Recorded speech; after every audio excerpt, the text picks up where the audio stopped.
Make sure your digital box squeezes in cozy next to your neighbor, next to your friendly neighborhood colleague. And we are going to start the night like this. Outside of this kitchen, they're cold and battered flesh. Seek out for my eyes to bring them warmth, life. I got a pot of greens on my stove and a wooden spoon that never forgets. Soul food. Kamari Bright.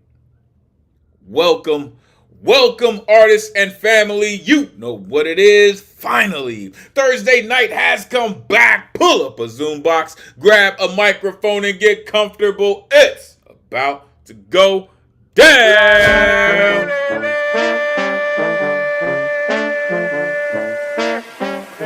Oh, yes.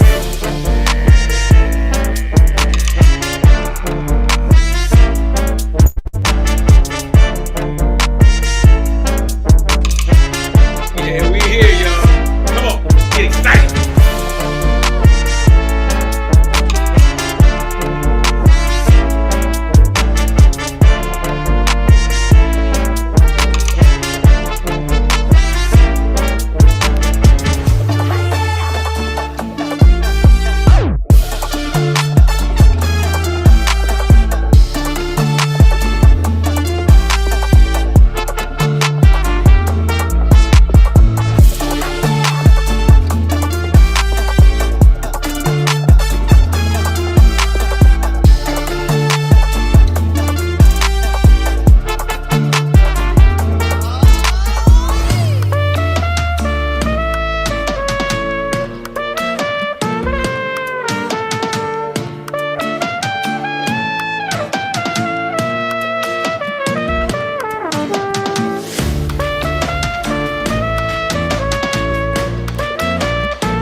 Welcome to the online open mic presented by the legendary, that's right, I said the legendary New Eurekan Poets Cafe. I am your host. My name is Elemen2al. Happy Thursday. This is the jump off, ladies and gentlemen. Let's go.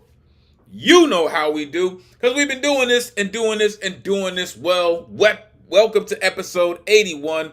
Let's get into it as we have been every Thursday, 8 p.m. Eastern, 5 p.m. Pacific, streaming live on YouTube. If you're watching and you would like to join us in the Zoom, the number's on your screen, 977-539-856. Jump in, join the greatest community in the world. Want to know why I say that? Trust and believe we're going to show you this evening.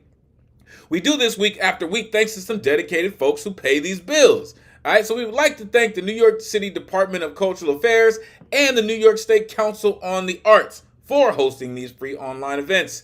You can add your energy to the mix with a tax-deductible donation by going to newyourekan.org/contribute. Every dollar counts and is very much appreciated. Make sure you are plugging in with one of the dopest techs in the Zoomverse, the one and only Ron Mark Thompson, a.k.a. RMT. You're not down with RMT by now, damn it. You should be. All the way up in the BX. That cat's all the way dope. Also, all the way in Jersey, straight from Storm Lake, the one and only Matthew Model Keen is in the building too. Make sure you're plugging in. That cat's all kind of incredible. Also, this is where you can find me, Elemen2al.com. Take out the T, put it in the number 2, Elemen2al.com. So many things going on. Make sure you are plugging in. Tonight's theme, culinary concoctions. It's that soul food, right? And listen, soul food can come in so many different variations, folks, right? It can come in the form of sopas, it can come in the form of caldo, it can come in the form of lumpia, it can come in the form of so many different aspects of your life and your culture. What is the food that feeds your soul? Doesn't even have to even be edible at times, right? But that's what we're looking at this evening. If your artwork is not on theme, that is still totally cool. We are still looking forward to all the incredible genius that you have to share with us this evening. Next week's theme coming at you. I know, right? Clarihue and present artistry between the lines. I'm sure all of you have heard clear and present danger, right? This is Clarihue and present artistry. Clarihue is a form of poetry. It is a whimsical 4-line poem that humorously describes a famous person, with the first line containing their name and a rhyme scheme of AABB. And it often presents the subject in an absurd or light-hearted manner. So, I am challenging all of you to bring a Clarihue next week, in conjunction with all of the rest of your poetry, right? This is only a 4-line poem. So, flex your artistic muscles and bring a Clarihue for next week and present artistry between the lines. Let's do it. Here is a look at our upcoming themes. Listen, we are already in July, folks, right? Like, can you believe it? Can you dig it? Like, July is already here, man. For real. Happy birthday to my son. His birthday was yesterday. Listen, it is amazing, folks. Listen, let's get to the rules so we can get to the artistry. Artists, turn your cameras on. We are trying to simulate a live open mic as much as possible. Plus, we love to see all the beautiful exuberance that goes into your artistic performance. And as you're approaching the microphone, have your artwork ready. All right, we have a full list this evening. Plus, the time frame is totally in effect this evening. Going into the timing, folks, you have 4 minutes to rock, plus a 30-second intro to let the world know how they can connect with all the things that you do. Before we get down this evening, our tech assistants are going to let you know what it is, all right? Again, folks, you have 4 minutes to rock, all right? And at that 4-minute mark, you're going to hear the wrap it up music, right? And then we're going to get to it, all right? And it is coming, all right? Just so you can get an opportunity to hear what it is, right? This is what it's going to sound like at the 4-minute mark. After you hear that tone, you will have 30 seconds to wrap it up, folks. And then, unfortunately, we will have to wrap you up so we can make sure we get to all the folks, because we don't want to burn out our text or burn out our time. We have reached the time of night where all the sensitive ears should be on their way to bed, because there are explicit lyricists in our community. Some may even bring about some triggering flashbacks. But the founders of our cafe were major proponents on the freedom of speech, and we will make sure it maintains in the vein of everything we do. Therefore, there is no censorship, other than any hate speech or any ism that people may use to manipulate, which will not, I said not, be tolerated. Fuck around and get cute. Get the boot all the way from the BX or all the way from Jersey, baby. Trust, you don't want that work. This is a living, breathing trigger warning. Thou hath been warned. This is a true call and response space. After these artists get up here and share a true essence of who they are, you will see this pop up on your screen. This is when you get a chance to share all of that energy, all of that exuberance with the community and the world. Don't worry about the noise, y'all. It's the rowdiest night of the week anyway. We're going to make sure it stays exactly that way, all right? The guaranteed list tonight is closed. All right, because signups begin 24 hours before the show, which would be Wednesday at 8 p.m. Eastern. Sign up, you go to neweurekan.org, click on full events calendar. You click on the Thursday that you want to get down on, and you need an artist RSVP ticket. It's the only way you're getting on the guaranteed list, and they don't populate until 24 hours before the show. Make sure you are checking, right? Because sometimes the tickets don't always sell out. right on Thursday night. This week they were sold within an hour. Right, they were sold out within an hour. But check to make sure. Sometimes on actual Thursday in the morning you can actually get a ticket. So make sure you are checking in. Tonight's list. All of these incredible artists came to get down on Thursday night. Y'all could have been anywhere in the world, but y'all here with us. Let's get to it. There's all my rowdy friends here on Thursday night. What's good, good people? I see Ike Waltz, mathematics in the building. Alan Garrett, what's good, sir? Angelina, yeah, I'm going to yell at you later. Yeah, I'm going to yell at you later. Great to see you. Lantern all the way across the pond. Baba Ngona, peace God. Daughter of Krypton is here. Mark Fishbein, shout out Poetry Global Network. Listen, it's going to be an incredible evening, folks, as it usually is. So, I will post the list into the chat this evening, and we will get to it. Coming up first this evening, and listen, it is a rare, rare treat to get this incredible artist to set us off. Because this artist has so many things going on. They make room for so many artists on so many platforms, whether it be karaoke, lip sync ships, or poetry games, or an open mic. This artist has been connected to the community, making room for artists for as long as I've known her. I like to call her the daughter of Krypton, author of Some Days Here, From Pebble to Ripple. The one and only Finn Bell is in the building. Let these folks know where they can find you. It is great to see you as always. Please, take it away. Thank you so much, Elemental. It is good to see you. It's good to see you, Poetry family. Recently, I came across a group conversation that we were having amongst ourselves. It was actually at PGN's, their backroom thread. And one of my cohorts posted something that just was so illuminating to me. She wrote, she's embracing her softness. And that made me come to that realization of everything that's going on in the world right now, everything that's going on personally, grief, heartache, just loss. It does create a shell around you, a hard shell that grows and it hardens, and you don't realize that happening. And you lose a little bit of your softness. So amidst all that, I am just remembering to re-embrace, to re-find at the core of that softness, and understanding, realizing that softness is not a weakness, it's a strength. It is not just a strength, that it is rebellion.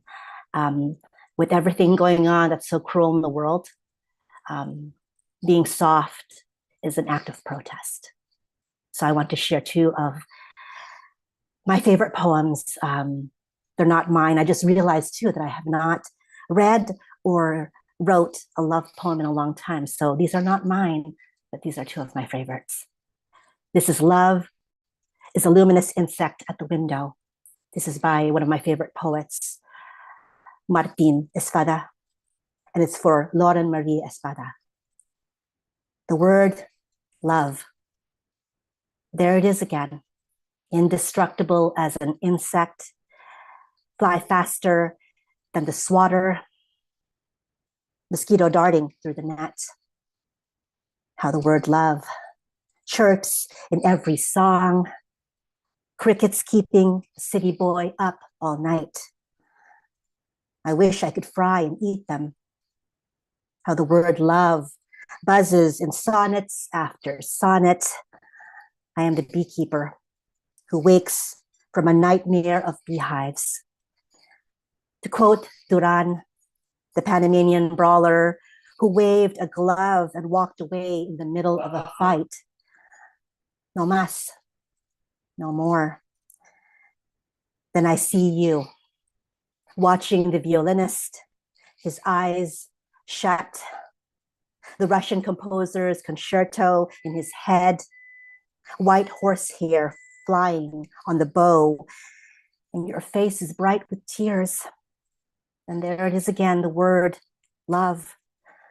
Not a fly or a mosquito, not a cricket or a bee, but the Luna moth we saw one night, luminous green wings knocking at the screen on the window as if to say, I have a week to live. Let me in. And I do. Then my next one, and I'll just read whatever I'm able to in the time period. Oops, there's no more left. Okay, we're good. We're good. Thank you so much, guys. Thank you so much. Blessings. You know, this is what makes you incredible, because you're incredible in such a confined amount of time. Please unmute Yes. yourself. Give it up for Finn. What a Boo! way to start off. What a way to start off. Wow. Yeah, I frequently, say here tenderness and caring. They're not often values you see displayed at a lot of poetry Zoom rooms. So, Finn, I'm always thankful to have that set of values, preserved, honored, protected, promoted, and held up, especially now, like you remarked. Mhm. That's our Paul, part of the sisterhood. Um, yeah, hearing a love poem during this time of pain, and rigidity and, bashing was really needed. And seeing your beautiful face was needed. And you just bring grace and softness and power to everything you do. We love you. Yeah, at 100% of the this time. time, I'm just always reminded of a poem by one of my favorite poets, Joan Nessel, who created the lesbian Her Story archives. And it, just has this line in it: guns and governments crush tenderness every day. And that's what we're up against. 100% of the time, right? And this is why I love when you come through, because you add such a breath of life to your artistry. And I know there was another poem that you wanted to share, and I know your schedule is crazy busy, but I would hope that you can come through next week and share that extra poem that you had on deck. Um, Listen, that line, it's gonna sit with me for a while. You said being soft is an act of protest, right? And it reminds me of the sit-ins, right, of the 60s and 70s, right? It wasn't a violent action. It was a soft movement, right? Like the lunch counter protests, right? It was people just being themselves. And that's exactly what that poem sounded like, right? Very soft, very authentic. I am the beekeeper, not the bee, not the stinger, not the honey. I'm the beekeeper. And I think that is very important. That is a very important stance to take. Thank you for doing what you do. I look forward to hearing all the work that you produce and that you have to share. Please come back next week and share the other poem. We truly appreciate you. That's how we get it started. Thank you so much, Daughter of Krypton, for all that you do. All right, folks. Listen, Starship's underway, folks. For real. We have left the station. Let's keep it going. Coming up next, this incredible gentleman right here. Look, signature smile, always on deck, ready to bring the world his beautiful power and energy with a rhyme that's always on time. The one and only Eddie Foreman is in the building.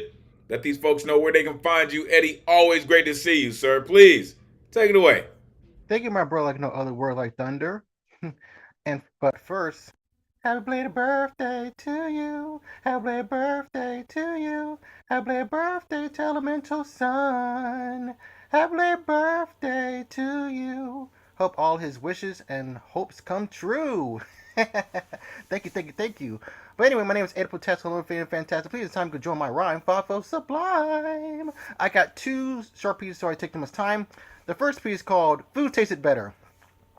I remember food tasting better, maybe it just perplexed me. Eat lunch in the sunny weather, smearing all over my clothes tapestry, reminiscing with my childhood friends, eating burgers, fries, and snacks while in, memories of picking up a happy meal, wrestling with the stiff plastic seal. I remember food being so cheap, a feast for under $10 or $20.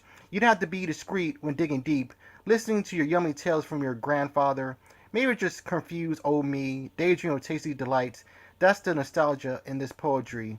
Maybe my taste buds are bad, but am I right? Thank you. The other one is called Garnish of Acrobat. Food is culture, umami acupuncture, poking the sweet spots between cold and hot. Tongues dance around taste, not a crumb will go to waste. The taste waltzes down your stomach, nestled down in your pack hammock. Don't talk about food, I'm not trying to be crude. Are you on a strict diet? No need to riot or deny it. It's hard to look after your temple. It's like not trying to pop a pimple. I know, ew. What do you mean? You can eat it, then some green beans. I'm not trouble or a bad influence. The only difference is our essence. You live once. Why not take a bite? One bite, you'll be lost and not uptight. I'm not trying to spoil your appetite. Don't be standoffish as a satellite. You have allergic reaction. Substitute to taste satisfaction. Satisfaction of the reaction of being alive. We need to revive, to thrive, to strive, to survive. Basically, eat to taste the love of life. It tastes to improve your might and insight. Eat to build tolerance of different nations. Eat to experience heaven without questions. Eat to relive the achievements of the world. Eat to inspire or cook for your boy or girl. Eat to joyfully understand the memory again. Eat to actually. Did you eat today, my friend? Thank you. Listen, there is something so special about food. I'm telling you, this is why I've been looking forward to this. Unmute yourself, give it up for Eddie Foreman. Thank you. What was that line? Eat to experience the acceptance of a foreign nation. I like Right. how that works, Eddie. Yeah, Eddie. I was just remembering how when I first came into this group, like a while now, and Eddie was the first person to be like, "Hey, welcome," and like shout out on Instagram and say hi, and so supportive and just so positive. And Eddie, I think you just continue to be like a huge light for the group. He is. Like he continues to be exactly that, right? Um shout out Mrs. Good Look Round. Um only because, right? And Eddie is one of the brightest spots in our community, right? Um and I remember, our tech assistant RMT would always mention, making our nights shiny and bright, right? And Eddie has kind of picked up that torch and made sure that our evenings are always bright and filled with that beautiful, positive energy. Like, I really can't thank you enough for doing that, Eddie. Really, right? You mentioned picking up a Happy Meal. Like, I think every American child was happiest when they had a Happy Meal in their lap, right? Like, it's just one of those things, right? I remember food being so cheap. I think food was cheaper when we didn't know how much it costs. You know what I mean? When we didn't have to pay attention to how much money it actually cost for a head of lettuce. Food is culture, no doubt, right? Not a crumb will go to waste, right? Satisfaction of the reaction of being alive, right? Eat to build tolerance of different nations. Listen, if food was at the table of every peace talk, I don't know if wars would exist. Just saying. Just saying. I don't know if wars would exist. Just saying. Thank you, Eddie, for doing what you do and sharing it with us. A true pillar of our community. Thank you, sir. Coming up next, this gentleman, listen, talking about food. I'm telling you, man, this dude has a way of just sticking to your bones. I like to call him Mr. Chicken Soup himself. The one and only Alan Gary is in the building, y'all. Let these folks know where they can find you. It is really always great to see you, sir. Please take it away. Thank you, Elemental, for this wonderful opportunity on the rowdiest night of the week. Folks, you can follow me on my Alan Gary Facebook page. Our theme tonight, culinary concoctions. What feeds your soul? My piece is called Pie. Like clockwork, every Friday at 6 p.m., we ordered pizza from the local pizza parlor. Mom would rouse me from my nap or divert my attention from my hyper-focusing on my homework. These were my early college years. I'd go to school, come home to study, then eat pizza, and hopefully have a date. Usually, I ended up watching television. But I did get to help select the toppings on our version of our family dinner. Pepperoni was and still is a favorite of mine. I was big into mushrooms in my early 20s, not the kind that was poison or get you high, but on a pie with half mushroom and half pepperoni. Sometimes I craved a Sicilian-style pie. Sarge's Pizza, our neighborhood pizza place, made the biggest square slices in the known pizza universe. I loved them and ate a lot when on occasion we ordered 2 of the special pies. At the time, my stomach could make several of these slices very welcome. Now I simply have fond memories and make sure I do not eat too many of them before bed. Although I ate my feast alone in my room, I was happy my mom was in my life to be part of this ritual. My brother lived with us as well. Often he was not at home for the Friday event. We usually did not know if he was alive or not. His life was tragic. A rare occurrence was when we all were home together. My parents, my brother, my sister, and her family were visiting. And we were not arguing, but rather reminiscing about times in our lives which offered us all joy. When my mom died, the pizza ritual ended. It really had subsided long before her passing. But with my eventual returning home to care for her during her cancer and final days, there were times of quiet celebration. Maybe one pie ordered and a hero sandwich or 2 as well. Usually meatball and pepper parmigiana, hero for me, and my mom's appetite for food was compromised. Well, however, her desire for happiness for her family was never diminished and only ceased at her death. My father has joined her in passing. I cannot know what awaits, even if there is an afterlife. I do know my journey through this life has taken me to different destinations. Some planned, many not. But I believe I have learned valuable lessons. It has been said that an unexamined life is not worth living. I certainly have delved into exploring many avenues of this universe that I occupy. I'm not sure what qualifies as having been a truly rich time in this life, because material is temporary. Have I had an effect upon the world which has made a sufficient difference for lasting good? The stories of my Brooklyn dreams chronicle one person's road, my own. Although the intersections of my paths to other folks' roads have connected in many ways, I hope for the better. However you slice it, our lives are like the ingredients and toppings of a pizza pie, fundamentally similar to each other, but room for infinite choices, both sweet or sour, healthy or not so healthy, or plain. Just the way the maker made it. Thank you. Listen, I don't know if pizza ever tasted so good in a poem. Damn it, Alan! Unmute yourself. Give it up for Alan Gary. Wow. Yes. Pass me another napkin, please. That was awesome. Pizza. Pizza Friday. Pizza Friday night was like a common practice in my house. So I resonate with that. Yeah. Listen, anytime you can fold pizza into a Friday night, it's a great time. Okay? Um, Thank you for sharing your family's pizza pie slice with us. Really. Like, honestly, we can taste the pepperoni and the cheese and the sauce. Like, thank you for that. Really. You even mentioned mushrooms, right? And I'm a fan of mushrooms. Not the kind that were poison or get you high. Right? Um, you said, happy my mom was in my life to be a part of this ritual. That's the beauty of this. That's the beauty of this theme, is when you connect your family with these memories, with these thoughts, with these tastes of food, right? Times of quiet celebration, right?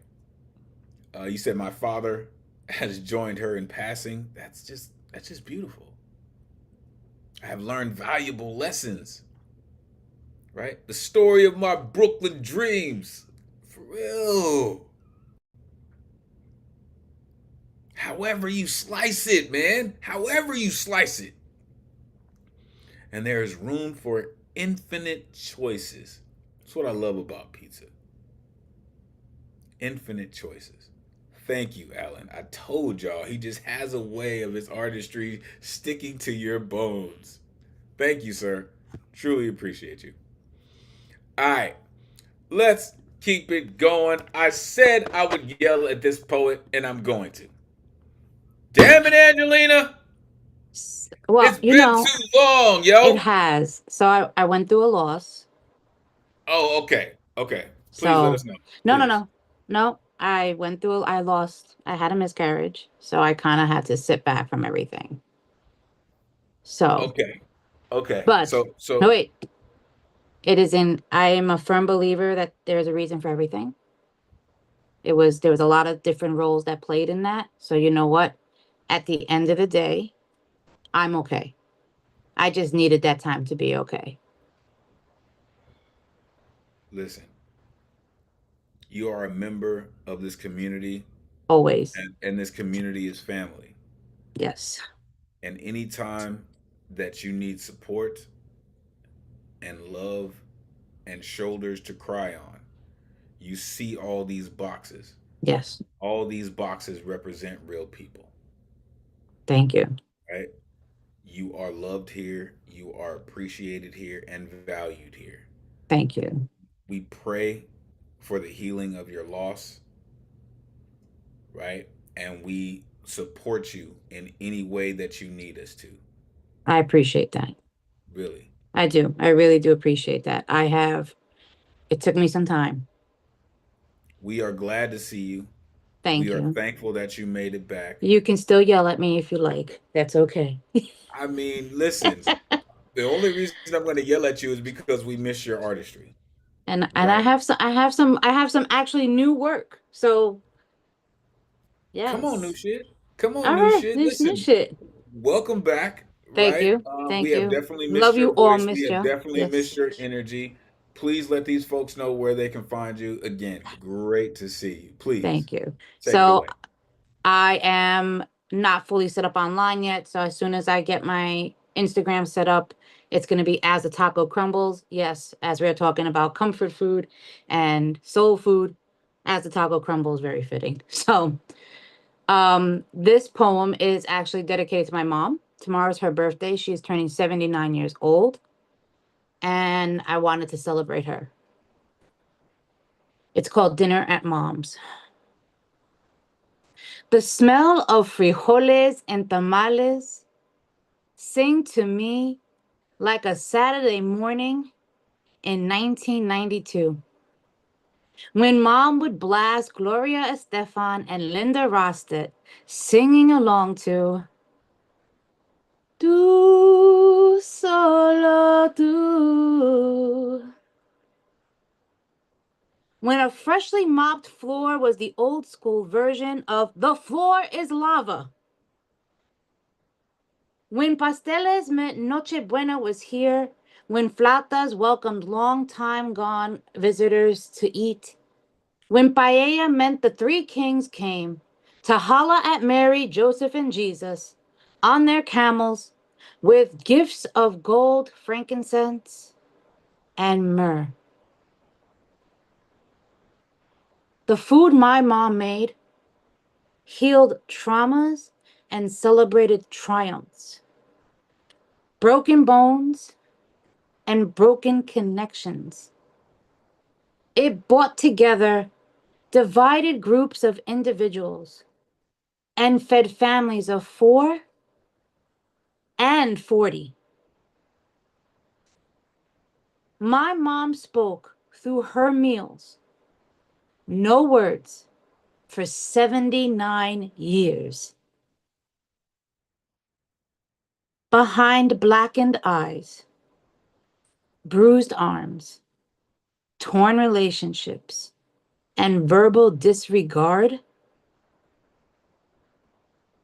my mother cooked meals that whispered unspoken truths, apologies, forgiveness, strength. Maybe that's why it's so hard to say sorry. We knew love when we smelled my mom's dinners. We knew what love meant when she served us. We understood her love when she sent us off with Tupperwares filled with leftovers. Food heals the soul, nourishes the body, prepares it for whatever journey it has in mind. I got dinner at my mom's in an hour.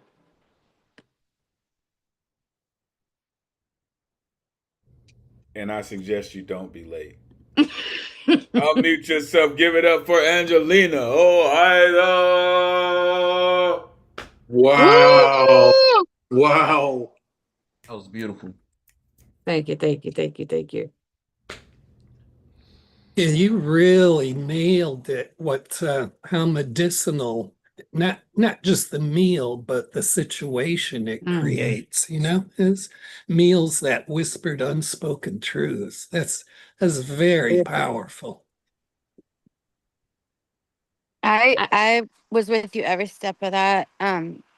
Like I had a miscarriage, and like I thought I was gonna have another one more baby and take care. Like my mom would help me take care of it, but then I miscarried, and now I take care of my mom with Alzheimer's. So like I felt every word of that, and like your strength is inspiring to me.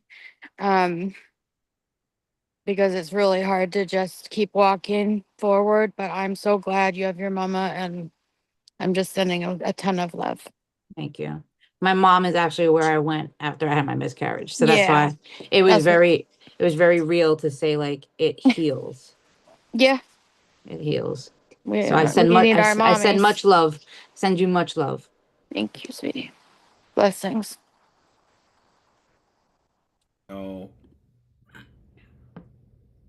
First of all, blessings to you in your healing process. Prayers and positive energy. I am thankful that you are strong enough to be here with us today. That you're able to share that story and share that energy and that life with us. Really. Um, it is so felt in everything that you do, right? You said the food my mom made healed traumas. And I can understand why you went to her after such a difficult time. Or during, I shouldn't say after, during a difficult time. Brought together divided groups of individuals, yeah. My mom spoke through her meals. Shout out moms, right? Moms do incredible things without saying a word. right? We knew love when we smelled my mom's dinner. Like, come on, moms. Like, come on. Right? Tupperware filled with leftovers? Oh my gosh. Right? That makes you the life of any party you go to. Okay? For real. Food definitely does heal the soul. And I hope the next time you taste your mom's cooking, that it does a little bit, just a little bit, to help to heal your soul. Don't be a stranger. Please don't hesitate to reach out. Great to see you. Sending prayers and positive energy for your healing. All right, let's keep it going all the way across the pond. The most eloquent writer I know, this incredible gentleman I like to call Dr. Love because his connection to it is like no other. The one and only Lantern Carrier is in the building. Let these folks know where they can find you. It is always great to see you, brother. Please, take it away. Thank you, my brother. Good evening to everyone. I grew up telling a Nancy folklore to the rhythm of dance with drums carved in bamboo, using my waist for sensual dance moves. To satiate my thirst, I peeled succulent mangoes with my teeth and drank water taken from fountains, springs, and dams. I pushed my bare hands beneath stones and holes, brought out crayfishes and crabs with sharp claws, from which I made signature broths of crayfish and dumplings, crab and callaloo. In the sunlit field of this tropical isle of spice, I blended into the sanctity of its fertility, its lush vegetation, aspirations, and significant agriculture. Fauna and flora swayed and sang to my heart as the magical flight of butterflies, the mellifluous droning of bees made their way into a soul receptive to their wonder. I picked breadfruit and coconut, added turmeric and other delectable culinaries to prepare soul foods like steamed down breadfruit or yellow rice, chicken, and peas. I loved yams, sweet potatoes, and other ground provisions, cropped corn, turning them into corn on the cob, made bully bakes, coconut tarts, and fried plantain. My youthfulness, my ebony skin, glowed from my mother's gastronomic genius, and moviendo mis caderas al ritmo del calipso, vino, mujeres y baile, I took lessons from a heart of love and meticulous concern. My soul food delight came from guavas, melons and papayas, lime juice, sorrel, sea moss, soursop, and more. My desserts were homemade ice cream, ripe papaya slices, sweet potato puddings, and tacte-colored bananas. In London, I would sometimes add the milky Indian ras malai, gulab jamun, or the Italian tiramisu, all of which made my stomach joyful and was truly delicioso. More delicacies included the Jamaican ackee to my plate of bully bakes, mutton paneer with biryani, followed by a cup of hot masala chai. I was also quite fond of paella and salsa verde, Spain's culinary gem and a quintessential symbol of Spanish cuisine. The influence of Indian and African communities drew me into the world of salsa, ugali, or fufu, African style, my favorite dal makhani with 2 chapatis, and an authentic mango lassi, luscious in taste. Grenada is renowned for its aromatic treasures and rich culinary heritage. Beyond its fragrant hills and aquamarine waters, it blends creativity and genius into a cuisine melded in traditions of Africa, France, Spain, India, and the indigenous people. One of our traditional dishes is known as titiri, a seasonal delicacy made from tiny translucent fishes, a signature of Grenadian identity. The dish is harvested fresh and cooked into fritters, cakes, or sauteed, highlighting the delicate flavor of the fish. It is a testament to our enduring culinary tradition, one shaped by the rhythms of land and waters, celebratory, simple, and a palatable reminder of the power of food to preserve a community spirit. Lantern Carrier, thank you. The power of food to preserve a culinary spirit. Like I told y'all, this is what this dude does. Unmute yourself. Give it up for Lantern Carrier. Yes. Go Lantern. Yes. Love that international palate, man. All over the world, tasting good.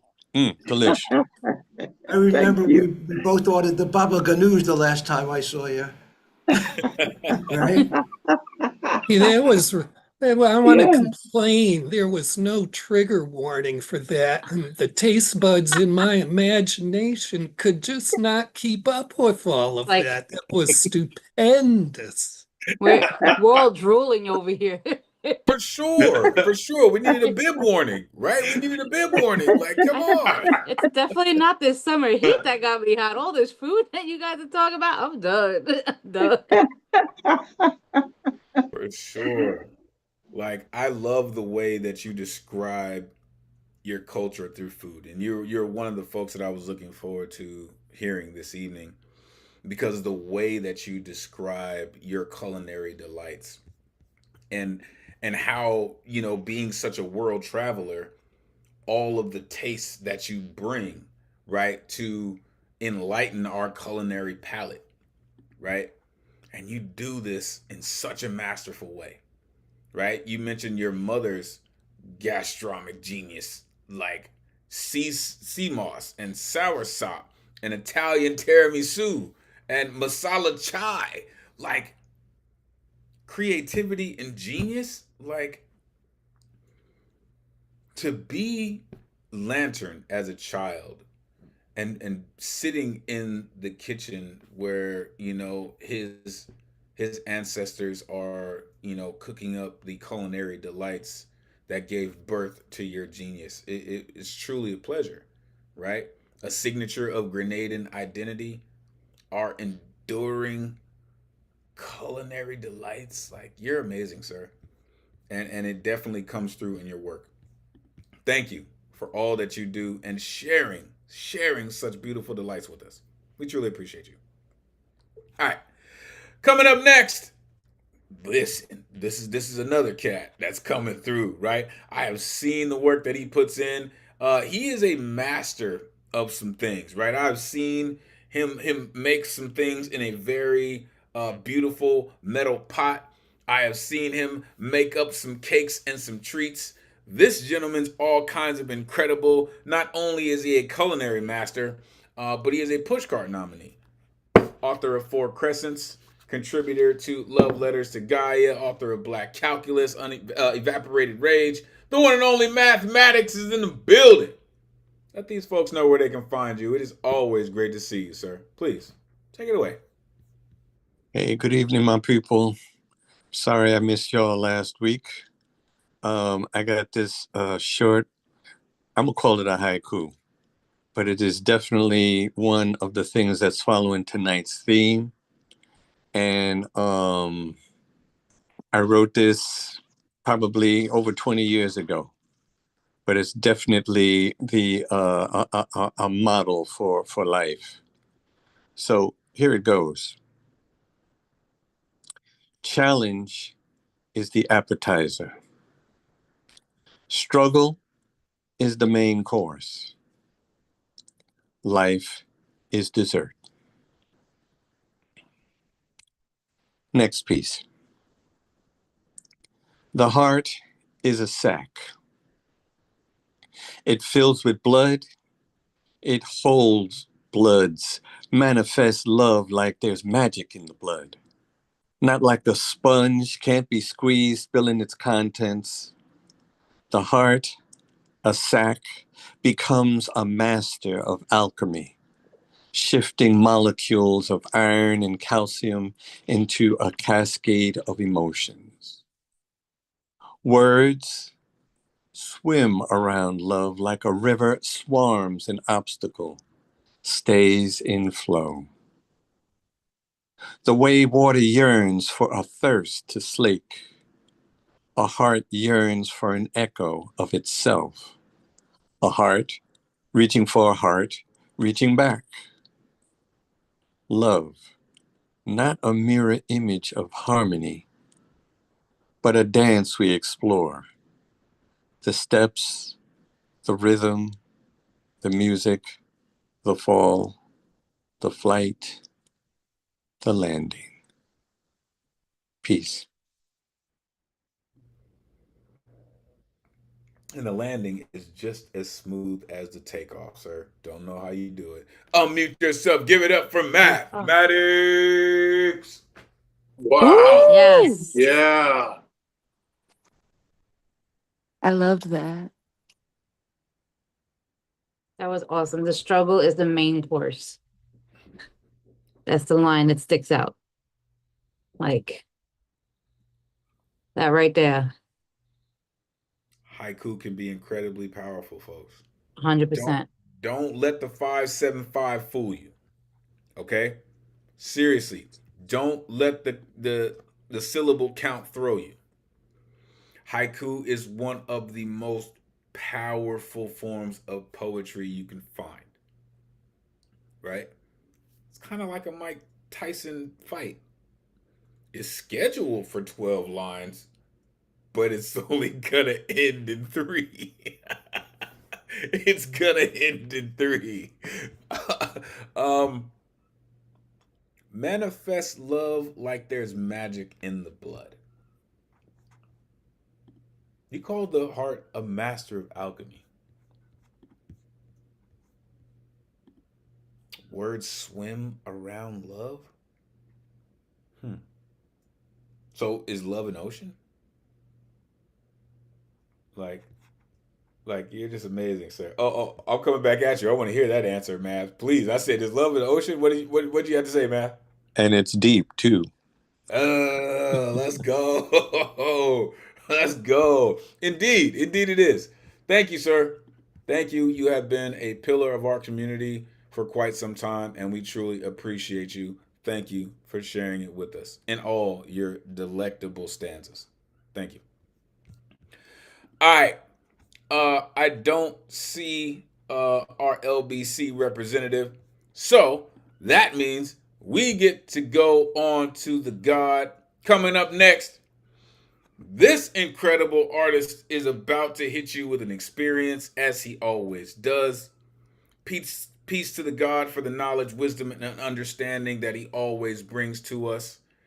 A force to be reckoned with, a master of instruments, and I see him with another one this evening. The one and only Baba Ngoma is in the building, y'all. Let these folks know where they can find you. It is always great to see you, God. Please, take it away. What's up? Y'all can find me here on Thursday night, So I don't have anything to do with the theme. I'm sorry. You know how I am with these themes. If you want me to write you a theme, you have to write me a check. That's the way that shit works. This is a new piece. Yeah. Can you hear me okay? Right.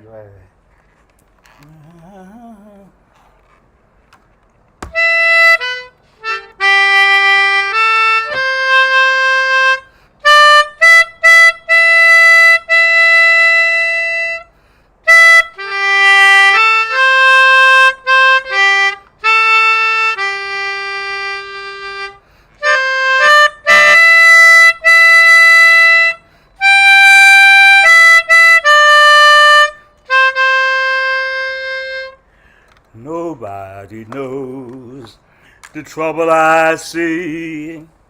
Nobody knows my sorrow. Nobody knows the trouble I see. Glory, hallelujah. So, let me get this straight. Everybody's waiting on Jesus, but the Christian nationalists chased him away, because no nigga could be the son of God.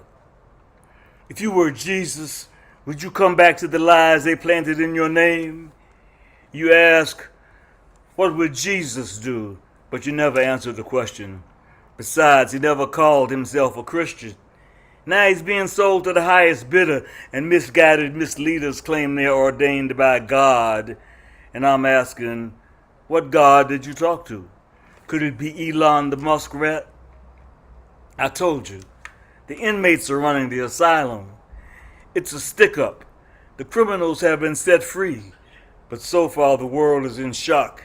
Justice rolled back. Cerebellum days revisited. Hangman's nooses rise again. But the court supreme is on the payroll, while justice still struggles to be free. After all, everything's up for sale as workers are fired and there's nobody to pick the crops. Neo-slavery raises its hungry head as corn and fruit rot in the fields. Food and gas prices explode. Maybe when MAGAs realize they've been duped, there will be a chance for peace on earth. Yep, I want a lot. Original people want their land back. Now run and tell that. Are you listening? I told you the inmates are running the asylum, and it's hard to know the thieves from the thieves. We could inspect tax returns, except the tax inspectors have been fired as Teflon Don, Trumple Skin Thin, and King Muskrat prepare to declare martial law. The well-paid court supreme plays see no evil, hear no evil, speak no evil, while the stench of Nazism poisons the air. Soon we'll be selling bottles of oxygen as protests become illegal in this land no longer free, where abortion is relegated to backroom coat hangers because the melanin lacking are scared that they could soon become extinct, and books are banned as his story books have been burned to whitewash his story. But it's too late, and too many of us have distant memories of slavery, Holocaust, and genocide as we organize to turn the page of tomorrow.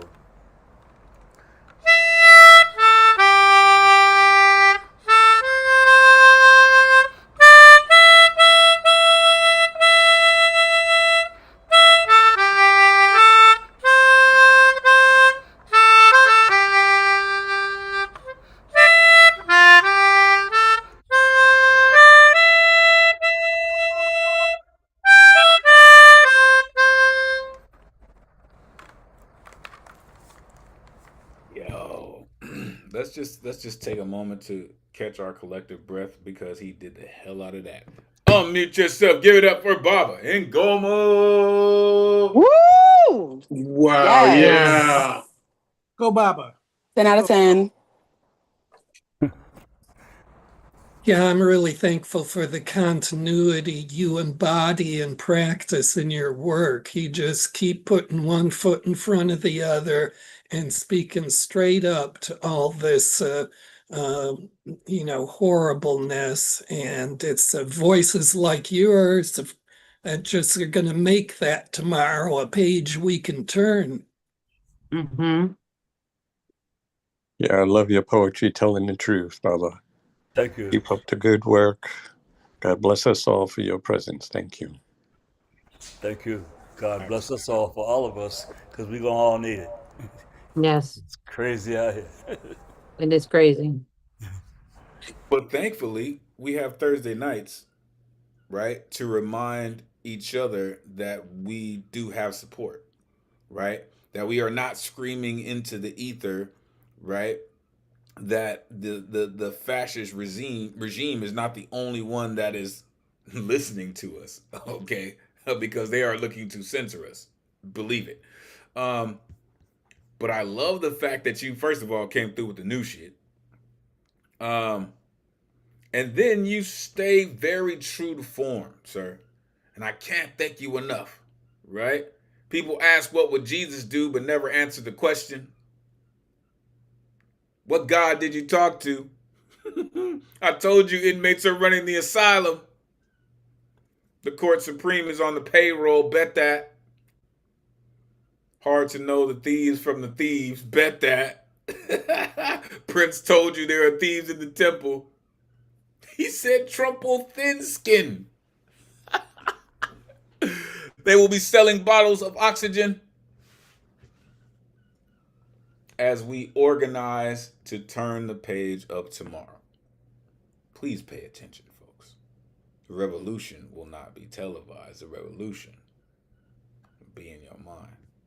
Thank you, Baba, for doing what you do. Peace to the gods and the earth for all that you do and all that you share with us. Appreciate you.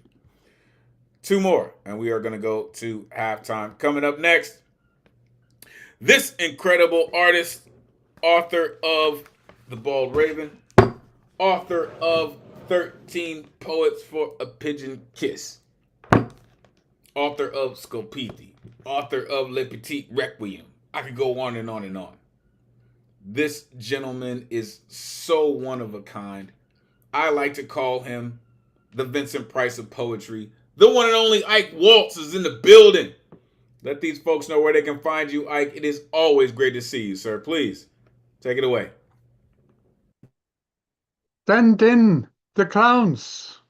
Lyrics by Judy Collins, song by Stephen Sondheim. Played repeatedly on TV at our local pizzeria. I wonder why. Yes, mine is a song of a citizen who is too upset and too angry to sing, meaning he is to regurgitate foolish jokes for a very long time. And finally, we recognize Barbie on the reality screen, competing with the atomic bomb, it seems. Isn't it time? Are we aware? Someone talks change. Is this a new reality or just a fake game? Do we really care? Send in the Barbies. Isn't it bliss? Don't you approve? One who kept shouting it out and one who can't see. Where is Barbie? Please send in the Barbies. When I came to the land of the free, finally succeeding, then my dream faced up with Barbie, searching for that hollow meaning of change with my usual despair, unsure what I might find. Yet little evolution, but a lot of shit is in the air. Don't you love farce? Not Bobby's fault, I fear. I thought what he had learned, what we learned. Sorry, my dear, nothing changes the Barbies, just cute-looking Barbies. Look at all of us. Yes, we are right here. Isn't it time? Are we aware? Let's make America great again, but for whom nobody will share. Are you woke? Do you really care? Media and heat covered is their every vow. This monstrous freak reality show is our ultimate threat. Hatred, Twitter X, money, money, money, spanking by his stormy honey bunny, euphoria and regret, and I can't sleep. Oh yes, Barbie wants to be fucked over and over. Fornication excites in media's lucrative, brutal rating bet. As for me, just don't you forget. Mine is mine and yours is mine as long as I can get it. So why should I care? Health scare is only a poor man's survival scare. Oh yes, corruption is legal. Loopholes can be fined. Rich man's taxes are undefined. Let's build that Mexican razor-bladed wall, 1,989 miles sideways tall, and with a bit of wit, you dig right under it. Isn't it great again? Two parties in permanent disarray. Hooray, hooray! Wow, insurrection, now scary? Barbenheimers after all? Or Barbie fooled us again? Kiss, kiss, Russian bliss. Putin has pretty girls for all of us. Sleep well, Ukraine will tell. The many dead, collateral damage will never fail. No time for Israel and Palestine. So good night, America. Nighty night, sweet dreams, warm feet. Suck your thumb. Indict, convict, indict. Yet without any alligator prison time in sight. Come on, isn't it fun to piss off Barbie? What do you think? Or do we even think at all? Last but not least, let me share my secret with America. I agree with Jimmy Fallon, who said, do you seriously consider not to vote for Trump again? I also agree with Bill Maher, who realized only yesterday's night that our MAGA fascination is based on Barbie equipped with those atomic pink explosive hits. Thank you. Did you say atomic pink explosive tits? God damn it. God damn it.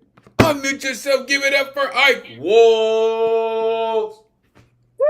Yes. Yes. Yes. You know how to paint a picture.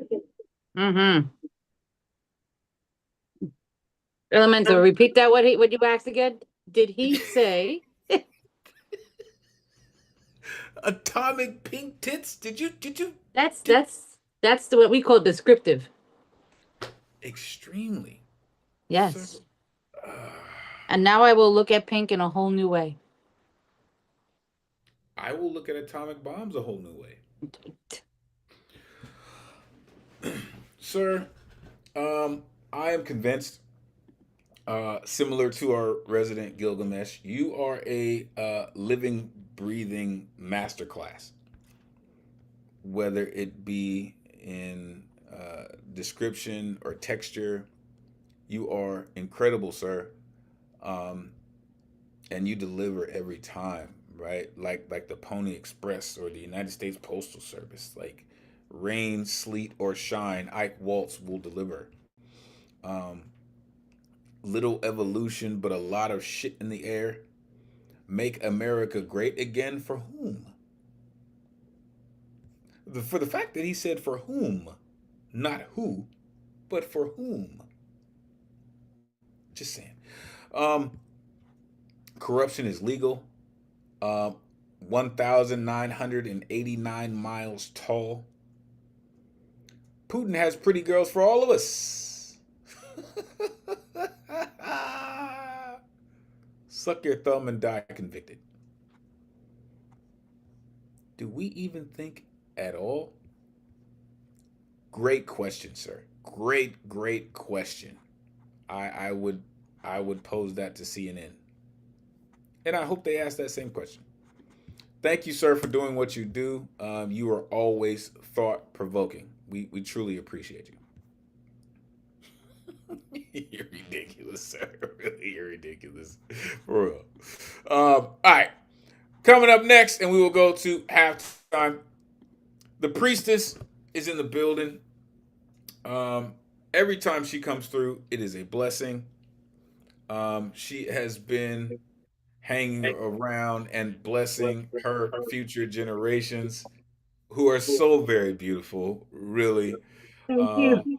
I love when this artist comes through because, again, her presence is truly a blessing, and whatever she has to share with us follows in that same vein. The one and only Oshun Yo Yin is in the building. Let these folks know where they can find you. It is great to see you, priestess. Please take it away. I can be found on Facebook and Instagram, but I can also be found praying to the waters, begging them not to leave us because they've been polluted to death. I actually wrote these two poems today. They're short, and I'm really on topic today. And I apologize. I'm gonna have to compete with the fireworks. You got some folks outside getting started early. Okay, first poem. Soul food is a baby's whisper soft kiss on the cheek. Nana's long tight hug after a long conversation in her kitchen while the cornbread bakes up in the oven. Your laughter with Gramps while sharing a bag of peanuts still in the shell. Soul food is walking down Fulton Street in Brooklyn or 125th Street in Harlem and hearing, "How you doing, brother? How you doing, sister?" like the chorus of your favorite spiritual song. Soul food is a slow walk in New Orleans on Bourbon Street, Frenchman Street, or in Congo Square, and feeling like you finally come home, even though you've never been to any of those places before. Soul food is hearing and seeing the next generation of geniuses guided by their ancestors, growing comfortably in their talents, even shining brighter than those shooting stars that came before. Soul food is you doing you, being you, loving you, taking comfort, strength, power, and pride in your ancestry, talents, and destiny every day in every way imaginable. Soul food is living and loving your life. Okay, and the next piece I went food on. Give me a second.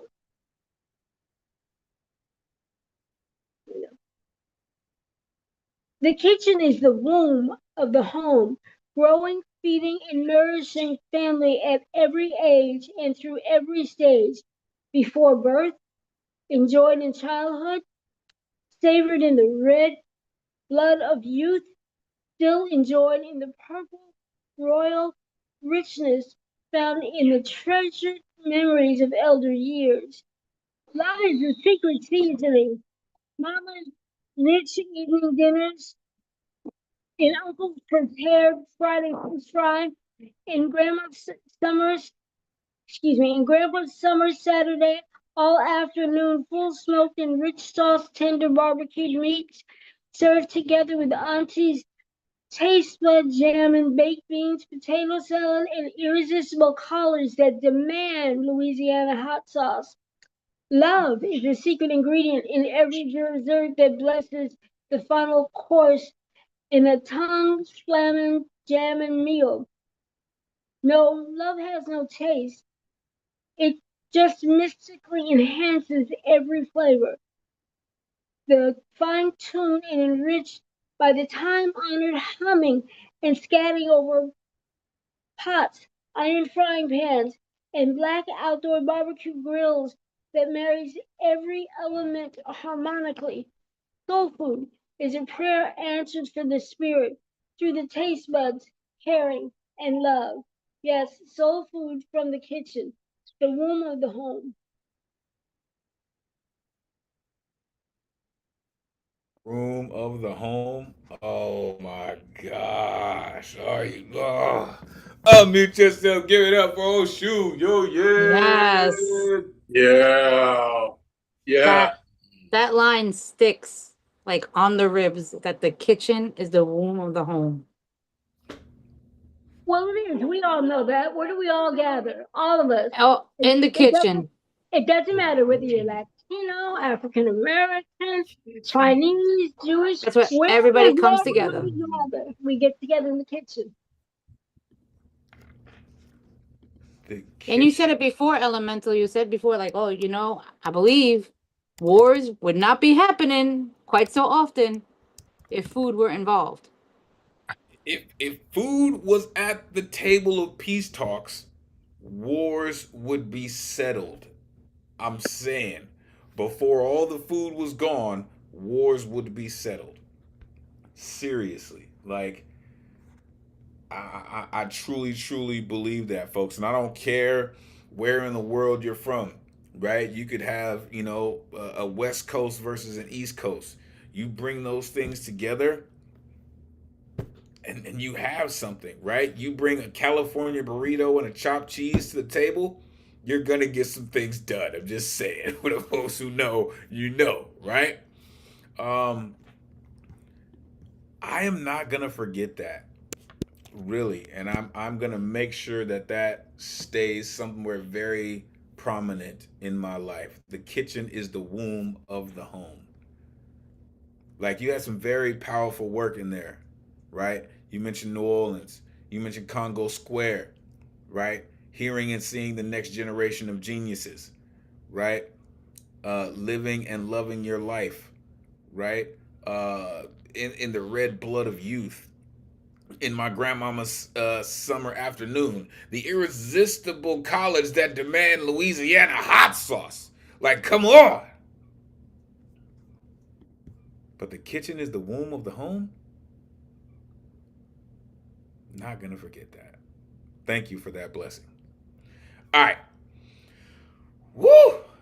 Listen, before we move on, I am going to pass it to one of the dopest texts in the Zoomverse, doing it only Ron Mark Thompson, a.k.a. RMT. If you're not down with RMT by now, damn it, you should be all the way up in the BX. Ron, how you feeling this evening? I'm feeling okay, and I'm feeling a little bit hungry, you know, but it is so amazing. No doubt, right? No doubt. Exactly, yes. As always, your theme is, amazing, listening to all of you guys. Angelina, so happy, to have you back. Thank you for sharing, what happened to you. But we are family here, and I'm so happy that you found your way back to us, and we can comfort you. And we can all comfort each other. Yeah. What are the Elemental always comes up with these, I don't know where he picks up these themes, but even my program team members love them, as Elemental noticed in the meeting yesterday that we had. So great job, everyone. I am Ron Mark Thompson from the program team, and along with Matthew Marroquin, I am also one of the tech assistants in the back end.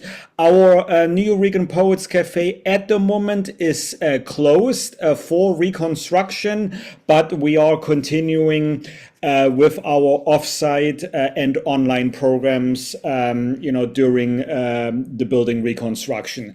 Namely, this Monday we are returning to the Bowery Poetry Club.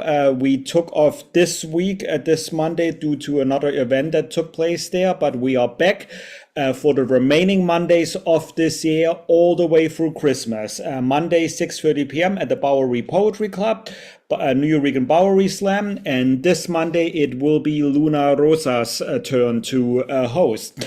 And then at the end of the month, we just had our Final Friday Slam last month in June, and we are returning on July 25th to the Puerto Rican Traveling Theater, 9:30 p.m. in Midtown Manhattan.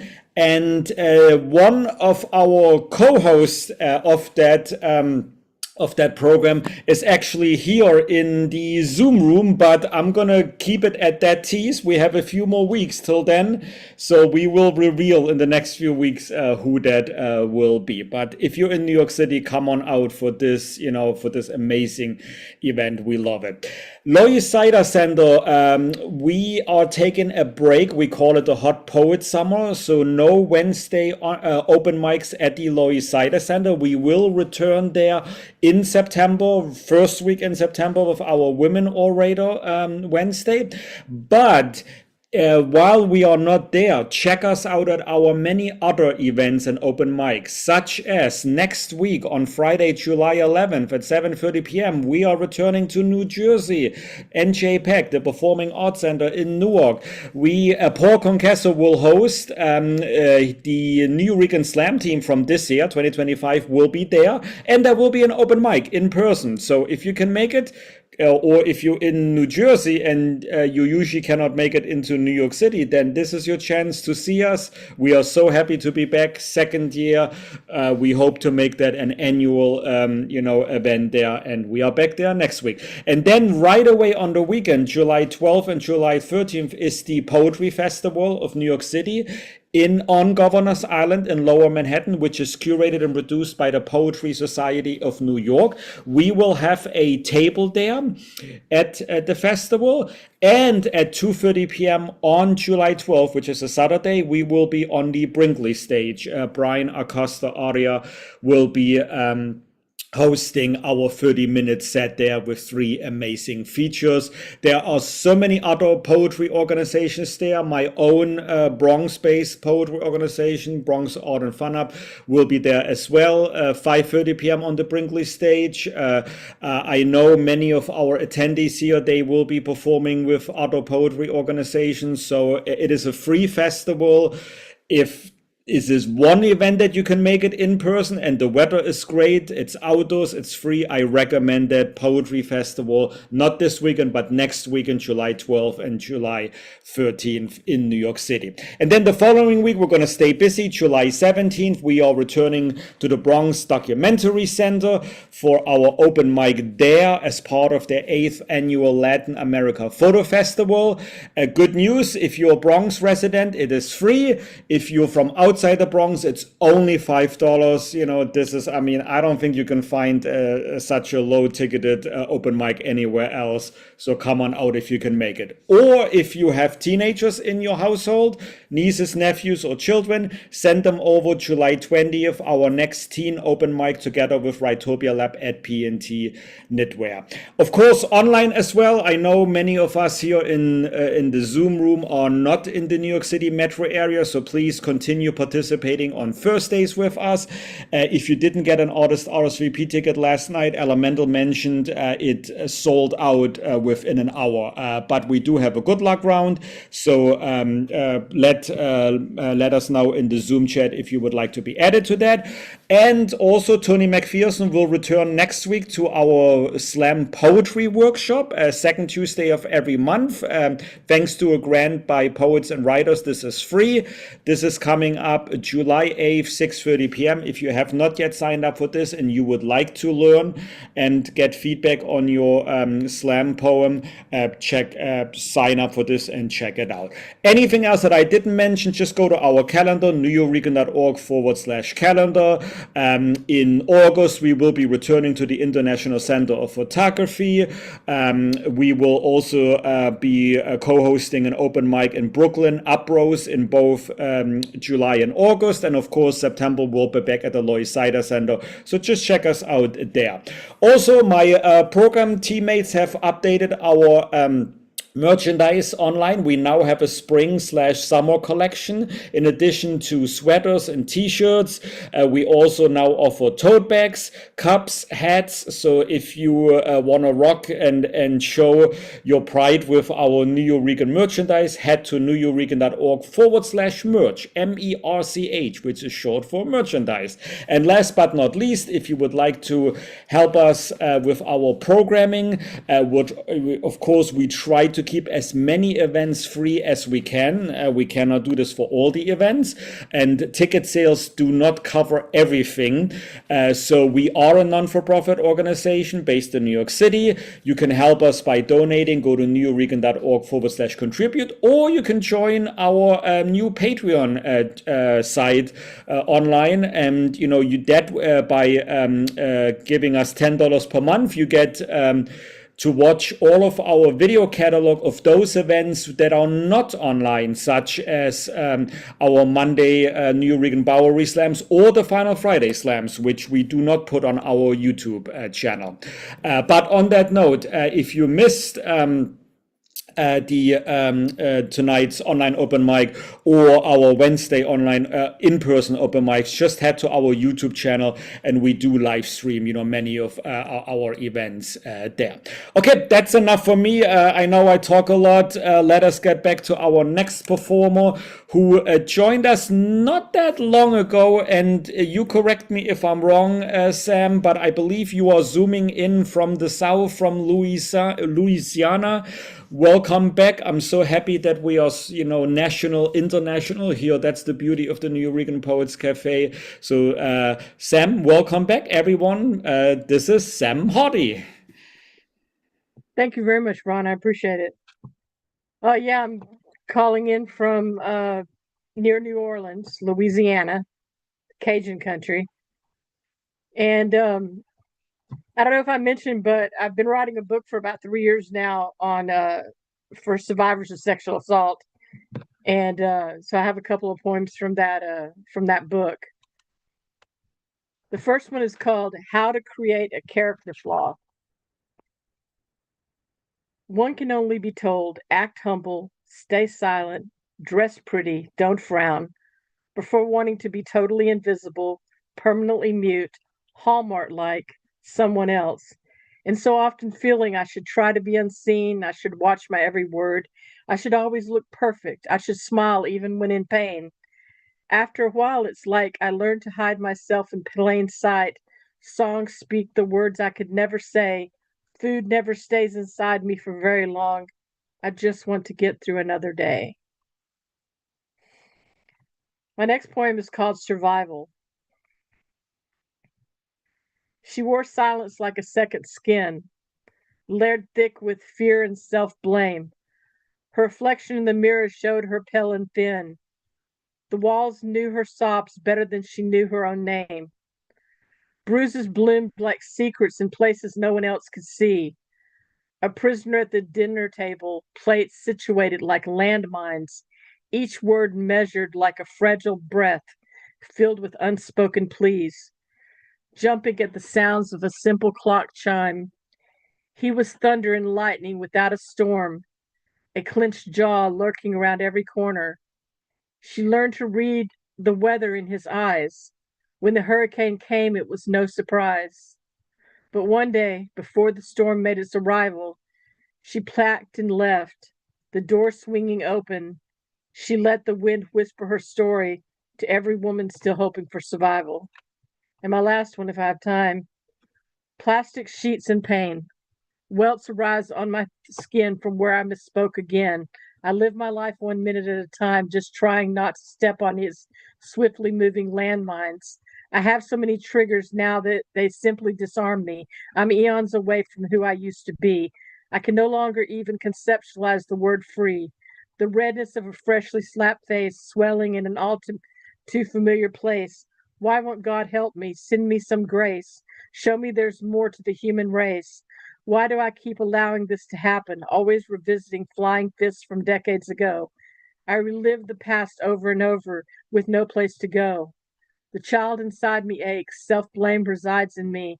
My childhood wrapped up in plastic sheets and pain, going back there again and again.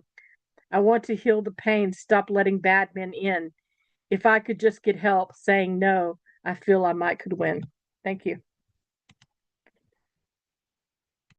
Listen, when you start speaking that kind of truth into your reality, it starts to speak back to you in the best of ways.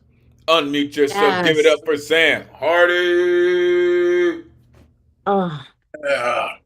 Beautiful. woo! That was amazing. You know, that's we're talking about soul food, and here it is, soul food. It doesn't necessarily talk about dishes, but it talks about serving truth. Hey, somebody's a poet. Mm-hmm. It's been a long time. Right. Thank you. But Yes. but when that book drops, please let us know because I'll be one of the first online. Yeah, thanks again, Sam, for coming here again. Hope you can keep doing so. Really was riveted by the level of, the kind of testimony you deliver so unflinchingly, and people look up to that here in a big way. Very true. Very true. Your words are giant. They are skyscrapers, right? In the minds of some very small-minded folks, right? Who have abused you, and so when you regain your power through poems like this, it comes through very clearly, right? Um, when like you say, you try to be unseen, right? Smile even when in pain. I just want to get through another day, right? Sometimes that's just enough, right? She wore silence like a second skin. Come on. She let the wind whisper her story. The child inside me aches. We're thankful that the person you are now speaks for that child inside of you. We are thankful for you. We are grateful that you have found your voice and that you shared with us. We truly appreciate you. Woo! Tonight is another heavy one, folks, and I love it. All right. Coming up next, our resident Gilgamesh is in the building. This incredible artist, you heard his commentary throughout the evening. His critique is invaluable. The only cat that I know who was published in the original Aloud anthology from the New Eureka Poets Cafe. The one and only Paul Skiff is in the building. Let these folks know where they can find you, Jedi Master. Always great to see you. Please, take it away. Am I unmuted? Oh, I guess I am. I don't have anything on theme and just a couple short things. These first two, since we all know what tomorrow is, these first two are poems about a flag. The first one is very short. Oh, that flag again, a forlorn tourist trap for the spirit. Next one is created by a woman's emboldened hands, sewn up to be hoisted high over embattled walls, a visual proclamation above explosions, anguish, damaged bodies, and mouths full of freedom fever screams bounced between concussions from the bombardment. Blood, the bitter smoke of saltpeter, cracked bones, bodies fueled by adrenaline and a violent chance to grab liberty, to loot our destination with human promise from a theory that shares immateriality with unnatural posture of subjugation.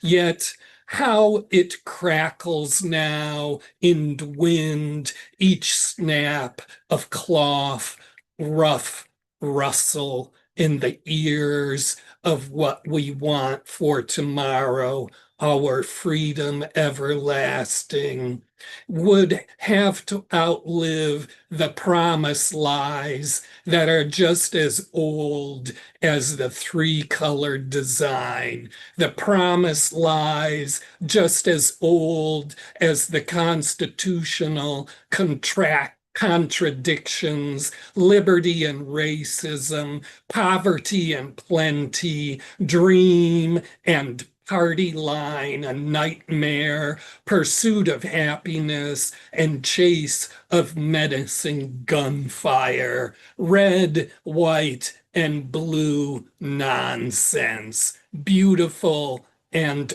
untrustworthy, star-spangled ripoff, inspiring but schizophrenic, promise of bright future pronounced between dismal genocidal episodes. If only you could make up your mind, American flag, I would not have to feel shame knowing one of your two faces is a treachery, a colorful, fatal, dangerous illusion. I think I'm going to stop there. Thank you. A colorful, dangerous illusion, sir. Even when your work is short, it's just striking. Damn it. Unmute yourself. Give it up for Paul. That's that woo, that 3-rounder that you talked about earlier. Oh, Paul. The Star Spangled Ripoff. That just whack. That was hot, Paul. It was. Yes. That was hot. Amazing. Tell us what it really is. Oh, no, Okay? Tell us how you really feel, Paul. Tell us what it really is. Okay? Listen, and as I'm doing my thing tomorrow and you know, watching, you know what I mean, the bombs bursting in air, I'm gonna be thinking about just that, the Star Spangled Ripoff. Gosh. Oh, that flag again. You're so dangerous, sir. A true Lower East Sider. You're dangerous, sir. A New Yorker through and through. Blood, the bitter smoke of saltpeter. Loot the destination with human promise. Unnatural posture of subjugation. Beautiful and untrustworthy. Genocidal episodes. Listen, sir. Wherever you get your download from, you should share it. I'm just saying, you know, share the wealth. Because it's pure and unadulterated. It's pure funk. You know what I mean? That's what Parliament was asking, like where you get your funk from. And I'm asking the same question of you, sir. Where you get your funk from? Because I definitely want a ski taste. Thank you for doing what you do, sir, and sharing it with us. True Lower East Sider in the building. All right. Let's keep it going. Coming up next, this incredible gentleman, shout out Poetry Global Network. This cat's like a true Renaissance man. Like he does so many incredible things. He is a true student of poetry. He's a true student of creativity and artistry. His work finds you in a place that you didn't know that you could be found. He is a true researcher. He's just one of a kind. I'm telling you, he really is. I love this dude. I love his art, and I love how he delivers his art. The one and only Mark Fishbein is in the building. Oh, Let these folks know where they can find you, sir. And listen, if you ever catch this cat with his guitar, you will never forget it. Great to see you, sir, as always. Please, Hey, wow. take it away. Could you write the blurb in my next book if I get one? Really? Well, thank you, man. Could you put the share screen on, which I could use? Enable it. Thanks, man. Yeah, I don't have many food poems, unfortunately, and I'm a foodie. I'm surprised. It's a good idea to write some. But I got back into writing about this character, like some of us are. I stopped writing about it for about 5 years. This book took about 4 years to write. It's like a chapbook of the Trump years. And I really thought it was over, by 2021, after January 6th, when this book came out. It's 100 pages of poems citing all kinds of events and whatever happened. And historically, I think it might mean something. But tonight, I stopped writing. I couldn't enough already. But tonight, I'll share a poem I just wrote about it because I couldn't hold it in anymore. But first, I'll open with a poem I wrote in November of 2016. Yeah, can you put the sharing on there, perhaps, for me, Elemental? So, little talk real quick. So we do not allow anyone to do share screen anymore. Just Okay, I've been doing it things before. like that. Okay. Thank you. Okay, so now let me put, okay, I've been doing it before here at Nerican all the time, but anyway. Well, the first poem is called Fukuyama's Folly, and it's about the book that he wrote, Francis Fukuyama, called The End of History, which basically said it was a bestseller, it was a big talk in the early 2000s about how globalization and technology was going to change the world and the history would end and all the conflict would end, and that was like the new buzzword. He was a Republican, now I believe he's a Democrat. Fukuyama's Folly. In the Dark Age, everything changed. Learning and wisdom bound in chains, people dug for tubers in the ground, filthy rodents in disease-ridden towns. Life was cheap and death so near, by poisonous waters and foul-smelling air. But we had progress, all is refreshed. Such were the loud incantations said that on this wounded planet, in our time, were visions of peace and the sublime, the renaissance of such technology to break the waves of hated history. But now all hope becomes rearranged as Trumpius Maximus takes the stage. Life is still cheap, death so near. We forge another centennial of fear. Everything is forgotten and nothing redeemed. Another dark age descends on the fields. There is no greater sadness. Nothing is real. So I'm going to move from November of 2016 to 2 days ago, Speaking Plain. Speaking Plain, July 2nd, 2025. Each day brings new insults to the patria. You who read this today do not need the list of alarms and cruel absurdities. I called him Trumpius Maximus on day one. It fit the spectacle of a circus by Juvenal. We thought an aberration of the unreal. Tell me how to write about this shit show. I'm out of metaphors and references to ancient Rome. I've reached a saturation point for redundancy. I'm trying to be calm. It's just I'm sorry. I'm trying to stay calm. It's just a writer's curse. We will adopt. We are good people, they tell us, which implies that everyone else is worse. Fact. 42% of Americans are obese. Most of them live in red states, wear red caps. What is the polite way to say that?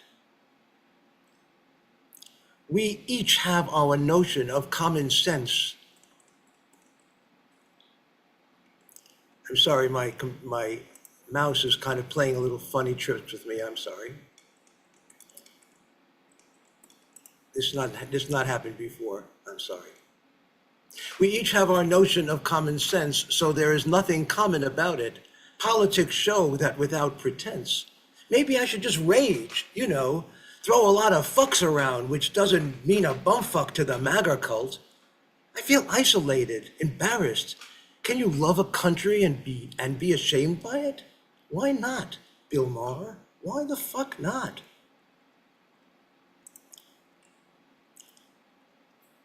No nation is immune. They can all be condemned. Even Switzerland has a deviation. The cuckoo clock, as Harry Lime once said. Nothing seems to be getting through, my point of view in particular, to give all Plato's Republic the stage. He made it simple for we simple minds, a better conclusion than Confucius, capitalism, or the boring paradise of Karl Marx. By all, that doesn't mean a thing, brother. City mouse, country mouse, we hate each other. Farmers are red, city folk are blue. How many centuries have writers said the same? What difference can I make against the ritual greed? Only the insane have their finger on what insanity can bring. It's not America I despise. It's her politics, her tribalism. So where can I hide? Why are you and I on the losing side? Populesque Trumpius claims to know it all, and we can't get this flock of woke the fuck up. But you know this, there are no MAGA poets. MAGA hates poetry. We talk among ourselves and cannot stop the engines of Big Brother. Plato, oh Plato, will we ever know utopia? Well, for God's sake, at least you're here, just like me, maybe, hopefully, not as old, and wonder how to stop this shit show. It's always the next generation burden of truth. It's not what you say, but what you do. Not how you do it, but that what comes true. I'll join the queue at the rally, poster held high. In the meantime, here's one more for the status quo, nodding our heads in the poetry zone. Thank you. Listen. Unmute yourself. Give it up for Mark Fishbine. Sorry for my jumpy mouse. That happens very rarely. But anyway, thank you. Got to get that off my chest, Elemental. You understand. And I totally understand. I totally understand, sir. The way that you write your poetry, as I've said, it's uniquely yours. I love how you do exactly what you do. And listen, shout out to the writers in the building. This gentleman recently just got his master's degree. He is a testament to a true writer's writer. And listen, I love how you create your work, how you put your work on the page.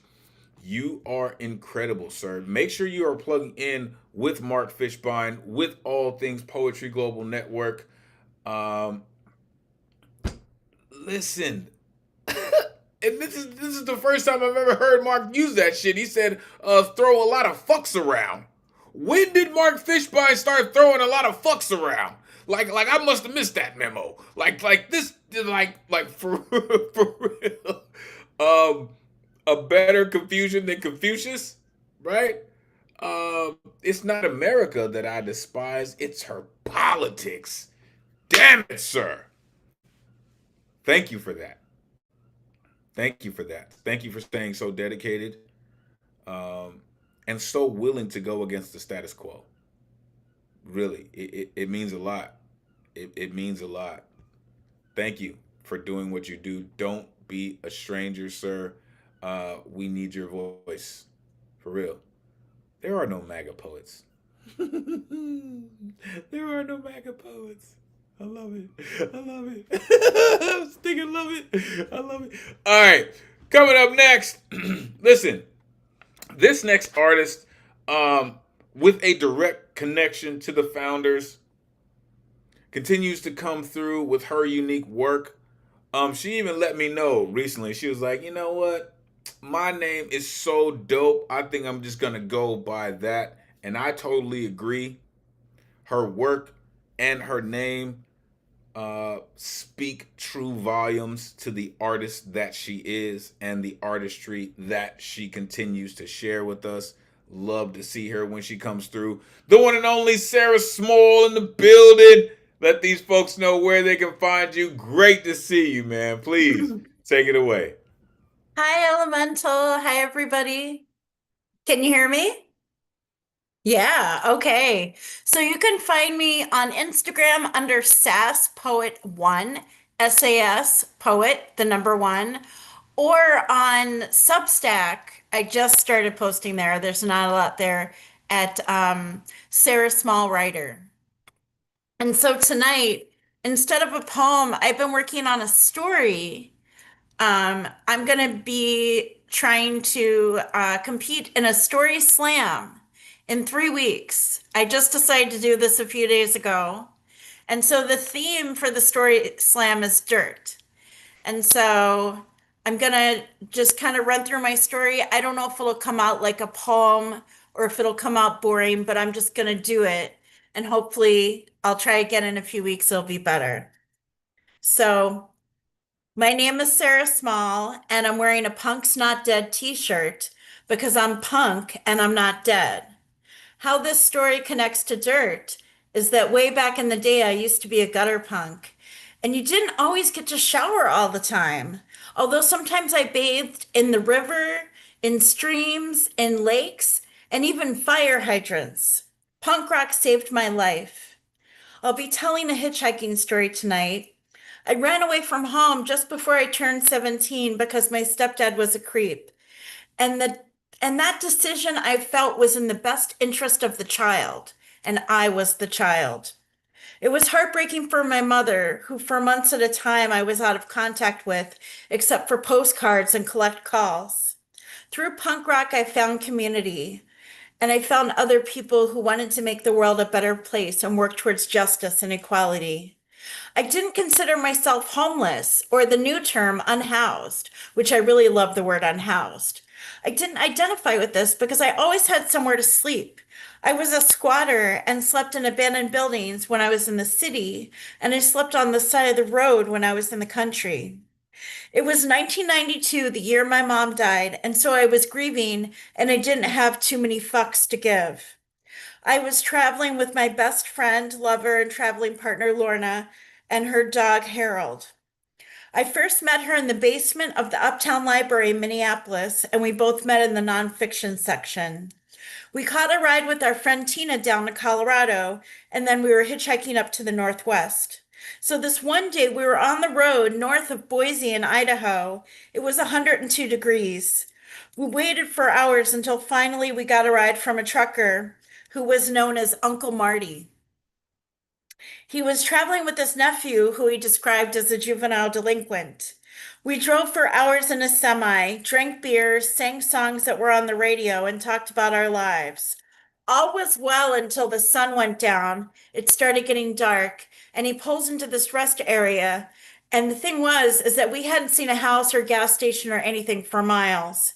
He pulls in, it's pitch dark, and he says, "All right, girls, I'm going to get some shut eye now." And that's when I went into punk rock mode and I just said, "Thank you for your hospitality, Uncle Marty, but we need to travel on to get to our kin." We were actually traveling to Orcas Island to do seasonal work, but that was just a standard for me when I knew it was time to get out of the vehicle. He said, "Oh, no, no, no, no. Wait a minute, girls. I'll be right back. I'll take care of everything." This meant to me that my mom's nightmare was probably coming true, that we were going to die, and I just didn't know if it was going to be by knife, by axe, or by chainsaw. Meanwhile, his nephew was asleep, which all of this felt like the longest time. He finally came back unarmed, and he says, "Don't you worry, ladies. I'm raring to go." And he turns on the ignition, and he said, "I've got some of those pharmaceuticals. Some folks call it crank." So Uncle Marty turned on the ignition and started driving 110 miles per hour in an 80-mile-an-hour zone.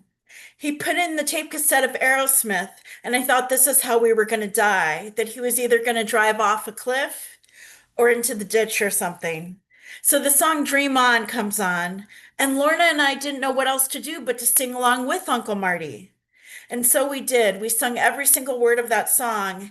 And then the climactic chorus comes on, and Uncle Marty starts singing at the top of his lungs, dream on, while banging his head on the steering wheel.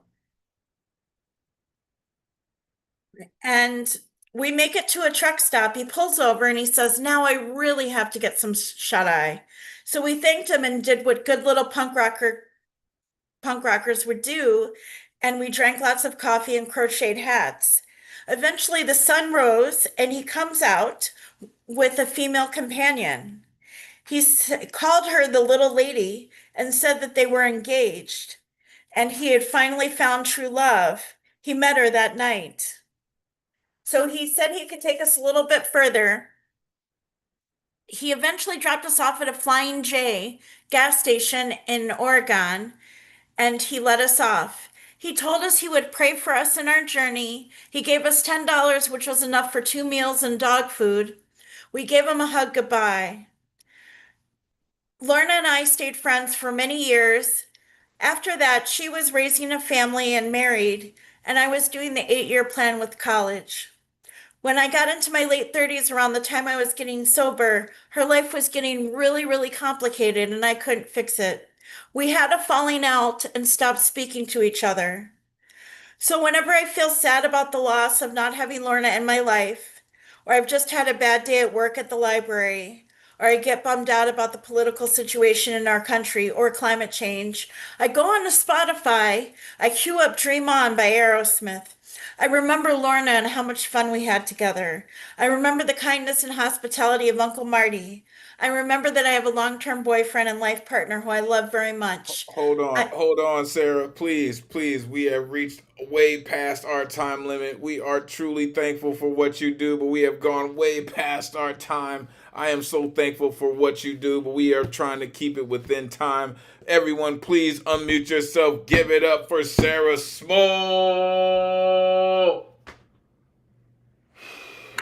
That was so good, even though it was too long for here. But I want to read that in a book or in your memoir. That was amazing. The rest of this, I want to hear the rest of this story. Uncle Please Marty. bring it back. Everybody has an Uncle Marty. Please bring this story back. I apologize, but we are enacting a time policy, and I let it go just to try to see if you were gonna end the story in a certain amount of time. But listen, thank you so very much.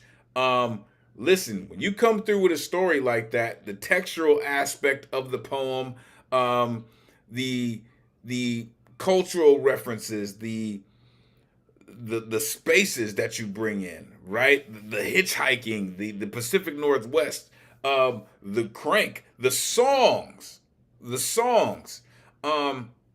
I think that is unbelievable. I think that you have an incredible insight in the way that you tell stories, and you are going to be a problem in a storyteller slam. Thank you. Thank you for doing what you do. Please bring the rest of your story back next week. We are looking forward to hearing the climactic ending of how this ends, right? It's a cliffhanger. It truly is. Please bring it back next week. Thank you for what you do. It is great to see you. Please don't be a stranger. All right. Coming up next, this incredible artist continues to come through, whether he has his instrument or he is telling jokes. All right. What? You see what I'm saying? I never know what this cat's gonna do. He's got a 24-hour mega pack of Charmin, and I have no idea the type of shit he's about to bring. The one and only Catman Bill is in the building. Let these folks know where they can find you. It is great to see you, Catman. Please take it away. Thank you, Elemental. And I don't have a well put together presentation because today was a difficult time for me. It started with an almost physical confrontation in front of my house. But it was a good way of resolve, because sometimes an apology can go a long way to avert. And anyway, I had a customer on the second confrontation with him, and rather than go through the details, and this was concerning my picture framing business, and he was arguing with me in my front lawn, and basically, at one point I told him, I remembered an old Clint what's his name, the producer, director, and actor Clint. I can't remember his last name. Anyway, in the movie, he confronts a young gang and he tells them to get off his property. And I used the same line, and I began walking towards him. Anyway, I had to apologize to him, and he brought something back from his car and gave it to me, and we shook hands and continued on our way. But it was an almost event. Anyway, so I don't have anything really. I just want to watch my time because I don't want to get listed here. So I want to talk about shit, and a little about shit, and more shit, and Donald Trump, because I thought, what is dirtier than a toilet handle? And you realize that how many people wash their toilet handles? I don't wash mine. I mean, it's only me that's using it. But what's dirtier than a toilet handle, of course, is Donald Trump. So anyway, why did I bring toilet paper into this? Well, because it's ultra strong. And I like to, I'm frugal, but when I buy toilet paper, I don't buy price. I buy the most expensive. And my Charmin is a good quality paper. When guests come over for dinner, sometimes somebody has to use the bathroom. So they go up and they use the bathroom and they wash their hands. And there's a paper towel right beside the wash basin. And you think they would use the paper towel? No, because they want to save the earth. So they walk over to my bath towel and they dry their hands on my dirty bath towel. They don't realize that my bath towel has been rubbing my ugly body for days and maybe even weeks on end. And there are some places on my body that I love to rub more vigorously than others because it feels so good. Anyway, let's see, what's my time? Well, I only have 51 more minutes, and dirty underwear, in my house, I have a house full of cats, and, after watching them sniff everything, I sniff. And, when I dress in the morning and I pick up my underwear, I use the smell test. I sniff. If it doesn't smell like shit, I put them on. If it does, it goes in the hamper. Thank you very much. I'm sorry, it wasn't well put together, but I hope somebody felt good over it. Listen, between the smell test and the toilet paper, listen, that is the shit. Unmute yourself, give it up for Cat Man. I loved it, man. Had me cracking up. For sure. Yeah, you could have chosen something far more disagreeable as the object of your show and tell for that topic. So I'm thankful. You're welcome. No doubt. The fact that he had the entire roll, right? He could have just came with one roll, but he brought the whole pack, right? Just to let you know that it's some work going down on these toilets. Just saying, right? And it's the mega, right? Ultra strong, right? Hey, so sometimes, that shit's strong. And you need that ultra strong. Appreciate you, Catman, for doing what you do and sharing it with us. Really. You're incredible, sir. Thank you. All right. We have 4 poets left on the guaranteed list and 2 on the good luck round. Let's get it. Coming up next, No Filter in the building. Philly in the building. Let's go. This incredible artist came through so fried and burnt it down. And listen, last week he came through shooting some shots. And I hope they landed. I hope they hit their mark. I'm just saying. The one and only Nick Austin, aka Bars, in the building. Let these folks know where they can find you. Great to see you, poet. Come on, man. Take it away. Great to be back. You guys can follow me on Instagram at Nick Austin Poetry. That's at Nick Austin Poetry. I got a little love poem for y'all. Yeah, the kids are in bed, right? Okay, cool. Just checking. This poem is called A Lovely Feast. It's on theme. I love the way you step inside, like the bedroom's a kitchen pantry and the stove just slid off his panties. The air is humid and thick as it sticks like cling wrap to the back of my throat. Ain't nothing but you. Dripping sugar and sin like cinnamon bark snapping in a slow pot of yams, like brown sugar melting on a woman who don't know how to be anything but holy. You don't walk, you simmer, you braise, and baby, I've been hungry for days. You know I'm a poet, so it's only right that tonight I perform for you. Girl, you make my tongue remember what it was born to do. I ain't talking about no polite kissing. I mean full gospel. I mean tongue laid flat like a spatula scraping your flavor off the base of the pan. I mean, damn. I want to feast till I forget my name.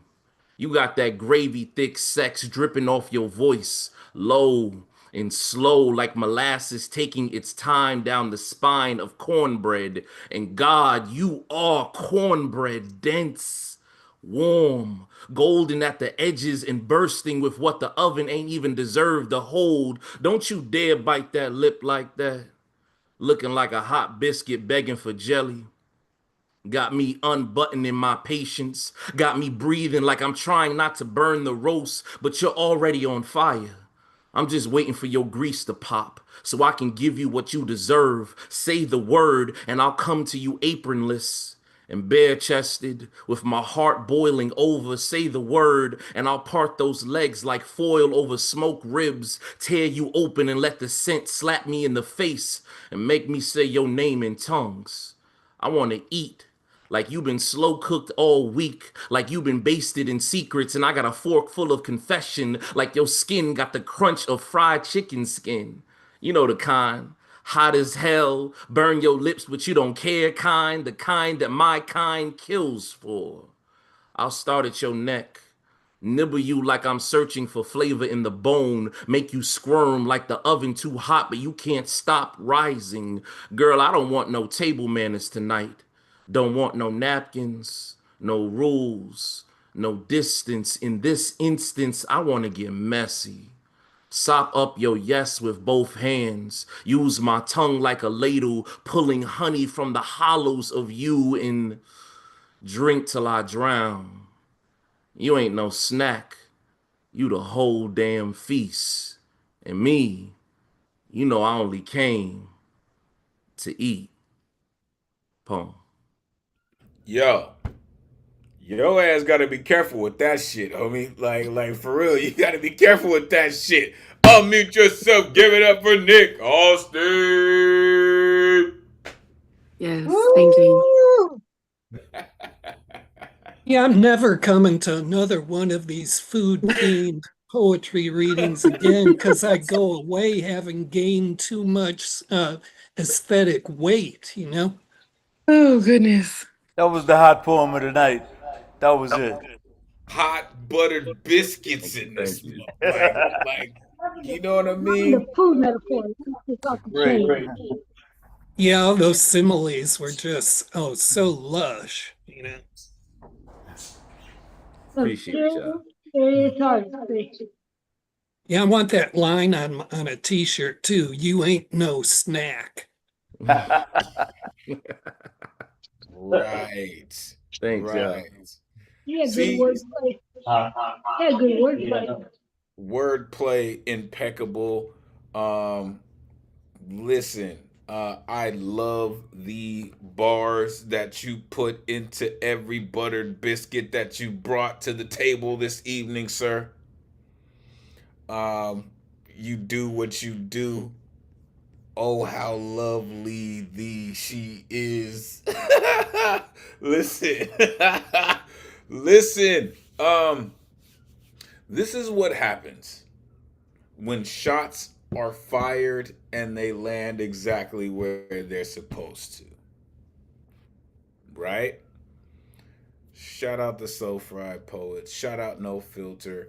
Bars came through this evening in a slow pot of yams. You don't walk, you simmer. Stop it, my guy. Stop it. Tongue laid flat like a spatula. My God, you are cornbread. Looking like a hot biscuit up in here. Woman, listen. I'm just waiting for your grease to pop.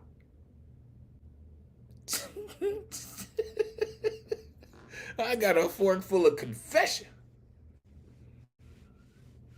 The kind that my kind kills for. You know what it is. You know that rule that make you do what you do? Just saying. I don't want no table manners tonight. Sop you up with both hands. Stop it, my guy. Drink you till I drown. And listen, this cat's sober. All right? He came through with it last week, right? Shout out to sobriety, man. Proud of you for that, bro. Proud of you for that. For real.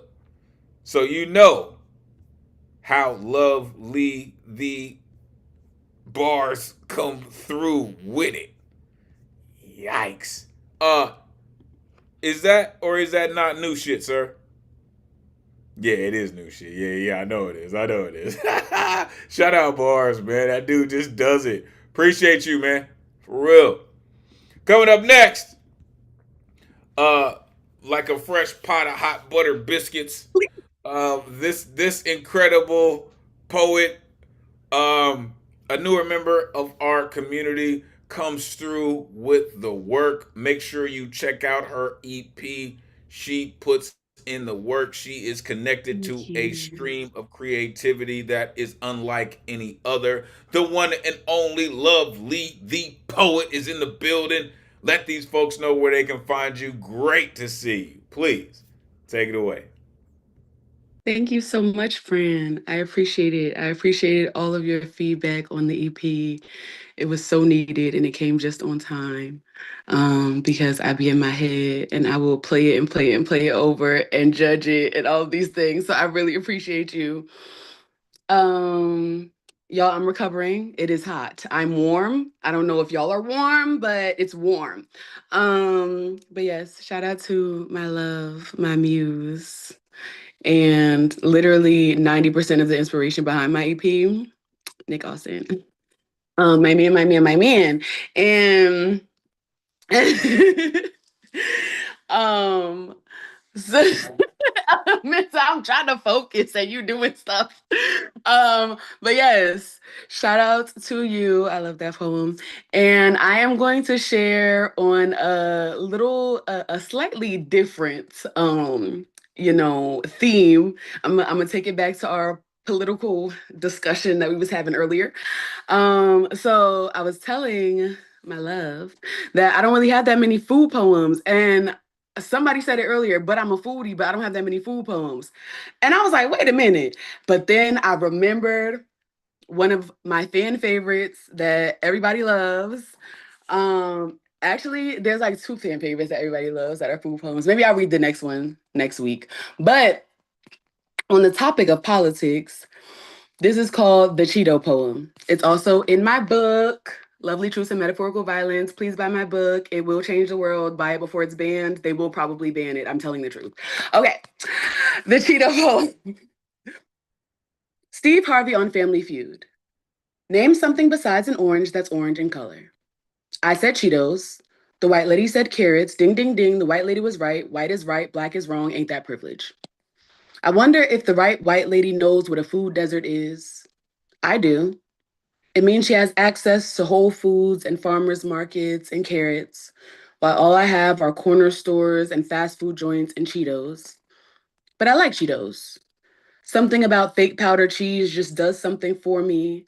I'm conditioned to like fake things like Cheetos, like fake welcoming smile on PWI campus, like fake listening ear on POC issues, like POC issues, they're all fake, right? Dear Racism is Over Party. Can we please not have a party till racism actually ends? I hear pre-agitated celebrations sometimes jinx the situations in the opposite direction. No wonder it seems we've been stepping back into the 50s lately, draining the color from our photographs, making our movement a silent movie, a constant rewind, so we're always going backwards, a concept you may not be familiar with because most people know it's impossible for time to go backwards, right? I mean, everyone knows that. Everyone except Black people. Sorry, our 40 acres didn't come with a mailbox or at all. I'm pretty sure I read 2017's presidential election results in black and white, heard the tempo of the marches in my eardrums, drums like African nations, divided, under God, no liberty or justice for us. Do you ever bother to pick up a history book? Ever see the missing pages? They all have them. You must be blind. You've never seen them. Ripped out right at the beginning of my people's history, it's the kings and queens section. The literally anything before slavery section. All the history books are missing them nowadays. Must be a printing error, or maybe it's just that always there's been a humanity error. All the history books have one nowadays. It's the kings and queens section, or the literally anything before slavery section ripped out right at the beginning of my people's history. I'm sure you've never seen them. Don't worry, you're not blind. None of them have them, the missing pages in the history books. They just don't have them. They've never been written down, at least. Not in black ink on white paper. Black ink on white paper, that's how they've written history in the history books. Black ink on white paper. I guess it isn't so dirty when you're writing the success of your history with it. The black ink, I mean, and the demise of mine, my history, I mean. Black ink on white paper, black blood on white paper. Our blood is inky, you know. Like the ink you tarnished our history with, attempted to bleach away with reconstruction and denial. It's inky and thick, strong. Thankfully, I think it's how most of us survived the beatings. We must have trained our blood to clot fast, make it easier for us to wash off your hands too. Wouldn't want it to stain your privilege or anything. Like black ink on white paper, black skins on white people. My life is a constant game of chess against Kim Kardashian, against Donald Trump, against Cheetos. I must say I'm disappointed in Kanye. But maybe his peace is lying in bed with him. My peace is lying awake at night, regretfully craving Cheetos. Thank you. Goddamn Cheetos. Unmute yourself. Give it up for Lovely the Poet. Yeah. Great piece. Cheetos. Well Wow.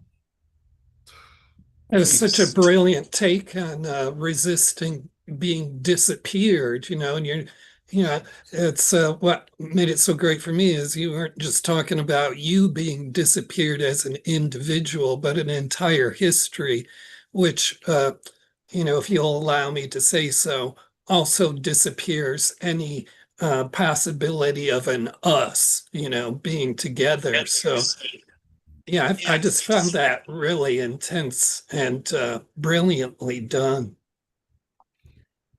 Your insight is impeccable, Gilgamesh.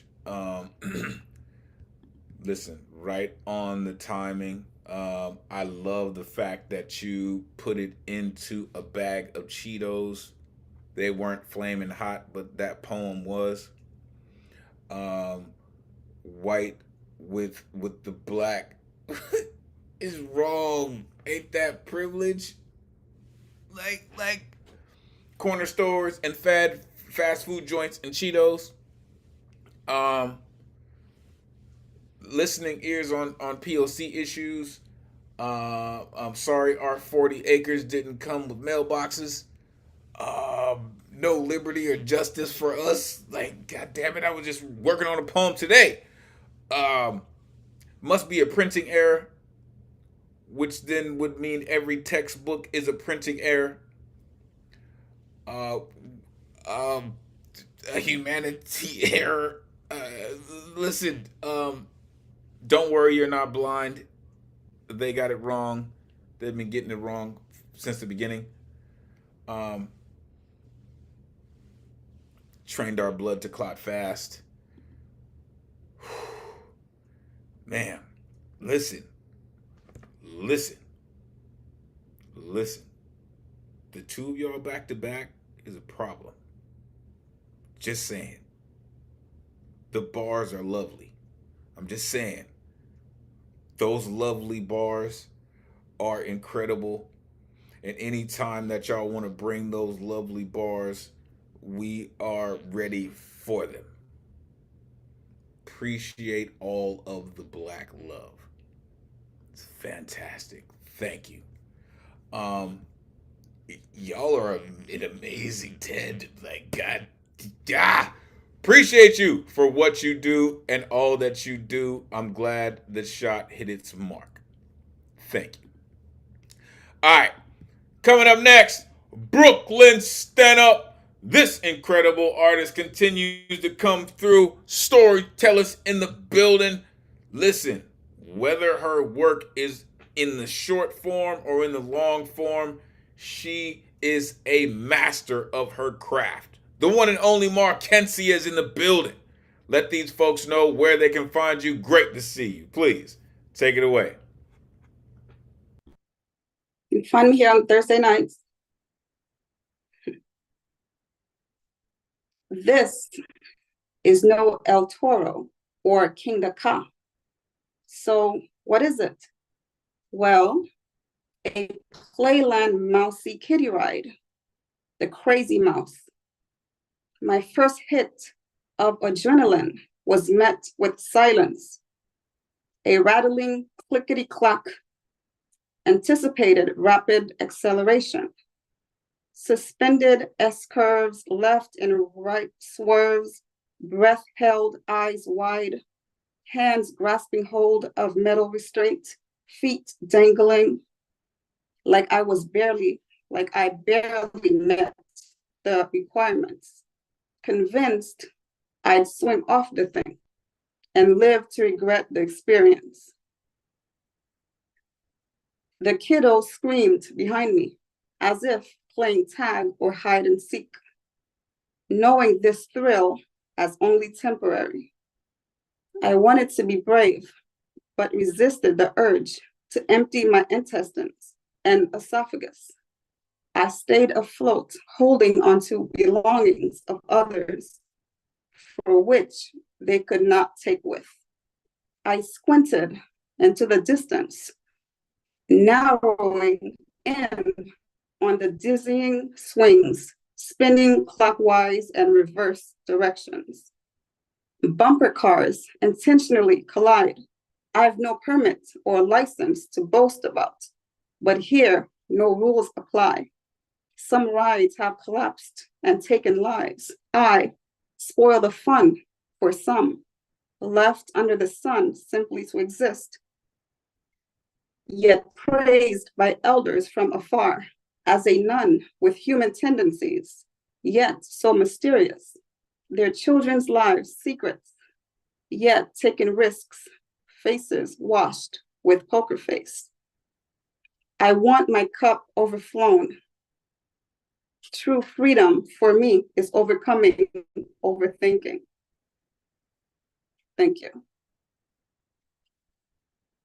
She said, true freedom for me is overcoming overthinking. That's a masterful line. Unmute yourself. Give it up for Markensia. Yeah. Wow. Freedom is overcoming overthinking. Yeah, the mic drop line just clobbered me.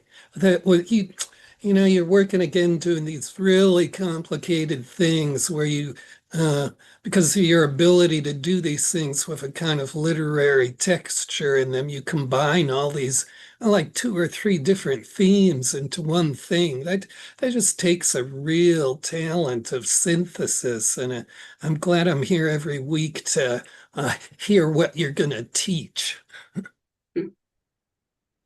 Indeed. Like your succinct method of storytelling, it really, really is strategically beautiful. I spoil the fun for some, right? I have no license or permit to boast about. I beg to differ. You do have poetic license to do exactly what you do, and you do it incredibly well. Thank you for doing what you do and sharing it with us. You're absolutely incredible, man. All right. We have 4 artists left this evening. Try to get it in so we can get it within our time. All right. Coming up next, the slam master of the world, razor blade shaved with outlaw in the building. This cat's all kinds of incredible. Shout out the vets in the building. Semper Fi. This incredible cat is about to blow your mind. Let the church say, God damn. For the one and only CP Mays in the building. Let these folks know where they can find you. Always great to see you, Mays. Come on, man. Take it away. Hello, world. CP Mays. Yeah, I can be found on Facebook and Insta at CP Mays, spelled out one word. Check me out on the 2nd and 4th Sundays of the month with Poetry Global Network. I'm the host of Bottoms Up. You will not be disappointed. And shout out to the community who carries this art so well. I have a poem. If my pride could be strip searched, during my most convincing moments in my life, you'd find low self-esteem, a pint of Jim Beam, and a bunch of prescription pills my witch doctors and pharmacists seem to agree upon. I'm not emotional enough. I'm a backflip off a busted pew away from, hello, my name is, I'm on my 4th love, and I promise to take care of my first love's daddy issues real soon. I'm not behind the power curve. My vocal cords are hanging me from the arc of it. I'm eyes open, standing up during heartbreak church services while everyone else's heads are kneeled down. When my heart breaks, it sounds like a heroin needle dropping in Vancouver. Before you judge me, you should know convictions are something my bloodline can't live without. Piano keys, guitar riffs, smiles. I know you don't want to love somebody else, but sooner or later you're gonna have to love yourselves. Piano keys, I'll be the one to hold the hands. Summer evening, the spray paint into oblivion. Attach our name to tangible and smile. While we do it, we were born with back alleys for backbones. Refurbish rhythm, stumbling, pissy drunk. Through heartbeats half stone, take that train station tongue and let me off at the end of the line, baby. I'll stand there with my pockets turned inside out, flapping rib cage open, ready for one of your heartbreaking paths simply to take the fuck off. I can smile, fly, guitar riff. There's a lover somewhere right now waiting for the shooting stars to come out. She's wearing love and let go, but the heart she got carjacked flew off her frail sleeve. I know you want to go far away from here. I know that exacto that made you laugh, made you cry, made you believe that your parents didn't believe in you. I know where the wild things grow, but you're too busy swallowing your bar tab circumstances to GPS the goddamn directions home. There will be a jukebox playing the right song for you. Prove you were here. Don't disappear into that tune-up called life without blowing out a passion with passion like a piston. I can tell your life wasn't all bad, but you give brain like you were born book smart with the pop quiz test for a tongue. Is that the way you prefer love to talk to you? Do you only want to be remembered for your bourbon backside and tequila thoughts and condom hangovers? God damn it. Your past is so far past you that you think your past is your only fucking future. Poem. Whew. You're fucking ridiculous, sir, but you know that. Unmute yourself. Give it up for CP Mays. Yes. Whoa. I was about to leave to eat dinner and I was like, wait a minute, hold on. I gotta get out. Slam master right there. That's the slam master of slam masters. Good stuff, Appreciate bro. it. Appreciate you. Yeah, there's a couple parameters to this room that just don't get stretched unless you show up, CP. And I'm going to have to call you out on this gigantic untruth you mouthed. I'm not emotional enough? Come on.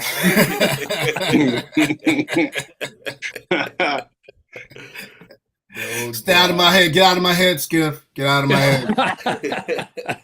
Sorry, I guess our heads were just born too close together in the headosphere, you know? Yes. Listen. For the folks who were born too close to the Big Bang Theory, right?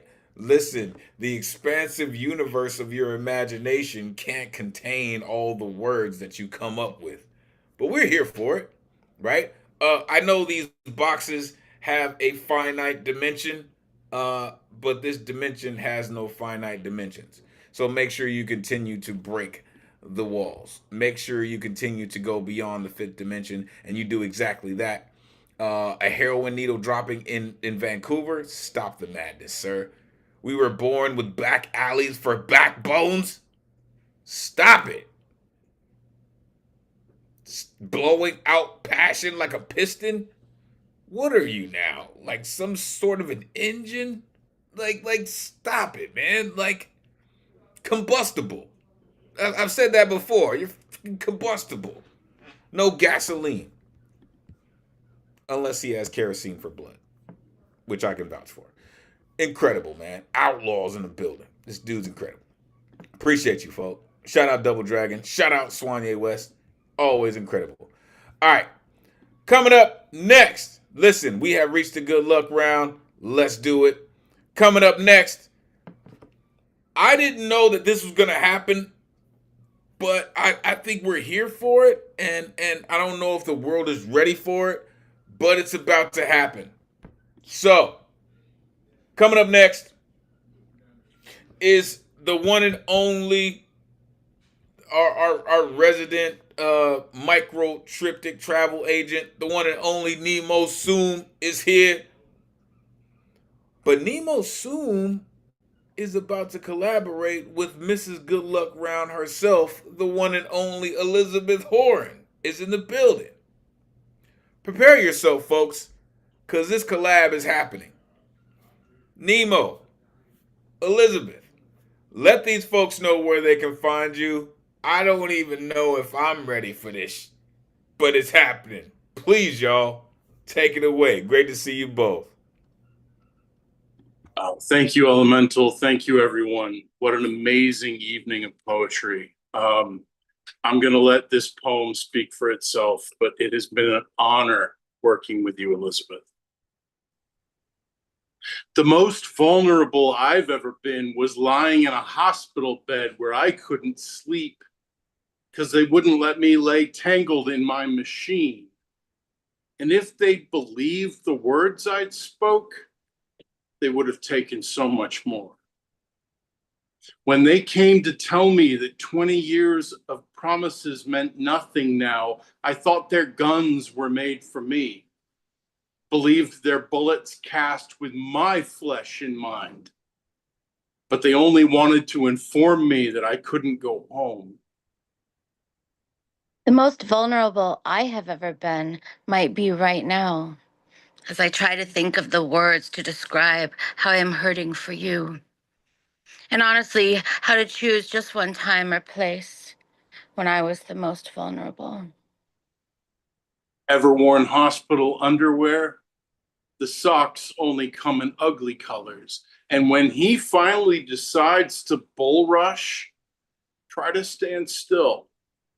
And try not to move your arm when the needle seeks its home under purple welts.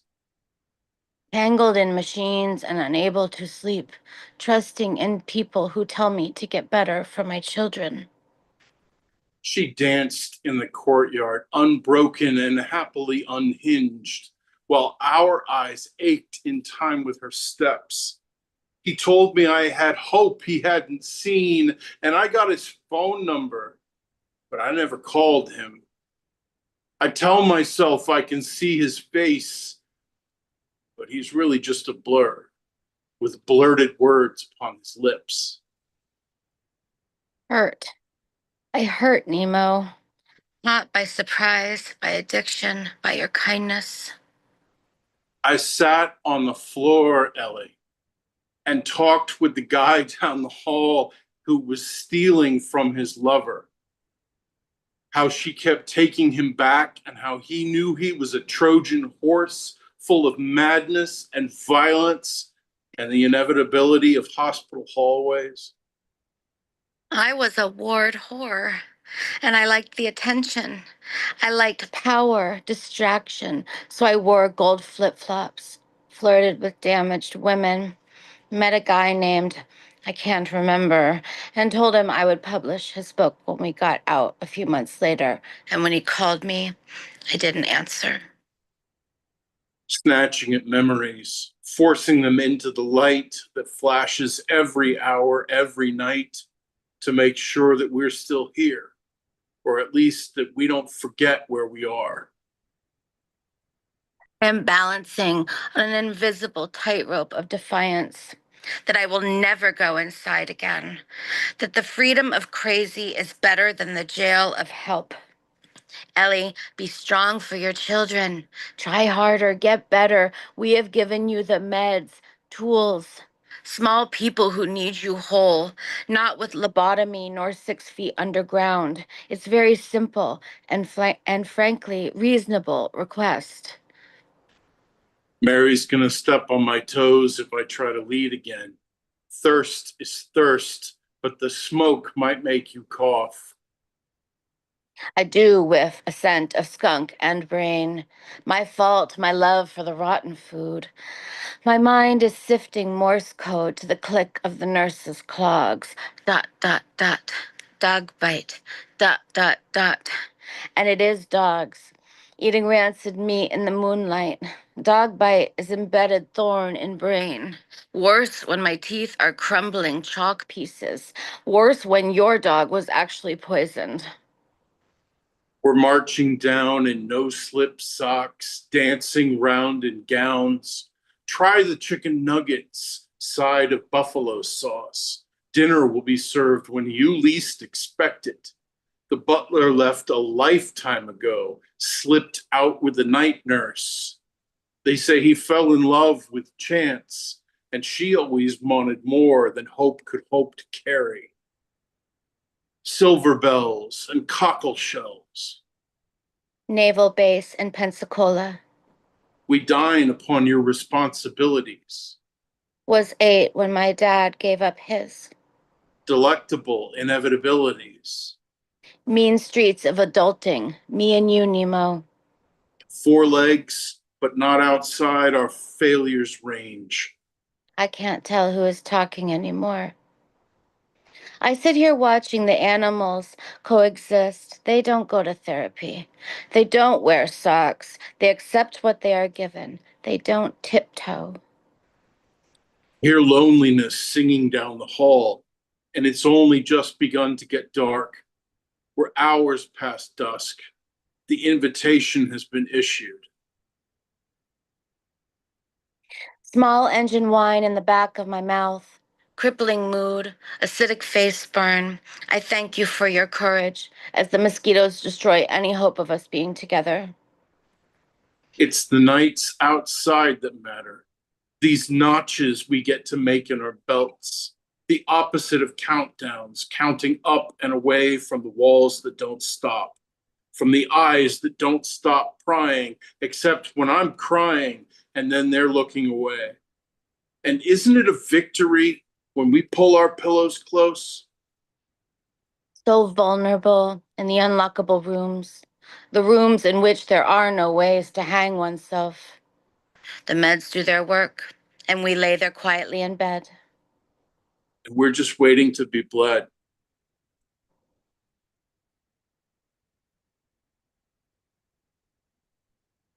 Shit. We're just waiting to be bled. Unmute yourself. Give it up for Nemo Suman, Elizabeth Horrid. Hey. Great job, yo. That needs to be in a book. For sure. Like, Yeah, you kind of took it right out of my mouth, Nick. That poem was a whole fucking novel. And see, this is what I just love about the New Eurekan Poets Cafe. It's what it was invented for, when people take it and they just run and run and run with it, you know? The thing about the authenticity of it, um, the sort of testimony you give to those experiences, and the vulnerability, the willingness you have to just be so straight up and sort of unclothed with your emotions. That just is a real celebration of what this forum is all about. Thank The you, thing, Paul. the thing that blew me away is I try to explain to people what goes on in my little head of madness, right, Nemo, right? And I'm like, and when I try to explain it, I'm like, I got a beehive, and inside the brain of every bee is another beehive, and it just keeps going. Like in this poem, I heard a conversation, and that conversation each had their own conversations going on too at the same time. And it was like my mind was being, I was allowing myself to witness how myself thinks in these multiple conversations that are always fucking going off in your brain, and y'all did it and pulled it together so creatively. Like I was today years old when I saw that shit happen. That's what I'm saying. Good shit. Oh, thank you. Yeah, can we all agree on that? That one line was just speaks so much. I just identify with it so much. The freedom of crazy is better than the jail of help. Once you get there, I mean, that's just such a liberatory emotion right there. I can't even kind of quantify that. the freedom of crazy. Yes, yes, yes. I want that. I want that. I want that. Like the Jedi Master says, I need it on my wall. I need it on a shirt. Yeah, yeah, yeah. The freedom of crazy. Yeah, yeah. I need that. Um, I didn't know I needed that, but thank you both for being so dedicated to it. Um, what I was thinking of is I remember in the movie Kill Bill, rest in peace, Mark Madsen, when she's walking down the hall whistling the song. This is the poem that goes along with that scene, in my opinion. Right? This is that poem that sets that scene. It's incredible, very textual, um, and very realistic because I've spoken to both of you. Y'all are incredible. Thank you so much for what you do. And make sure that you bring that back. Don't let that be the only time that you collaborate. Damn it, that was incredible. Thank you. All right, we are going to end the night with one third of the Jersey Trinity, author of the Chameleon Chronicles. This incredible artist has been rocking with us for years, and she's still all kinds of incredible. The one and only Terry Rose Jurtson is in the building. Come on. Let these folks know where they can find you. It is always great to see you, Terry. Please, take it away.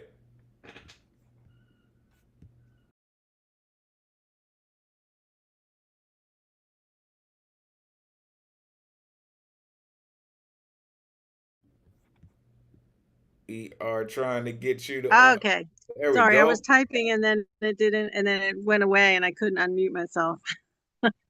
Trisha and I did a little short series of pretzel poems on National Pretzel Day.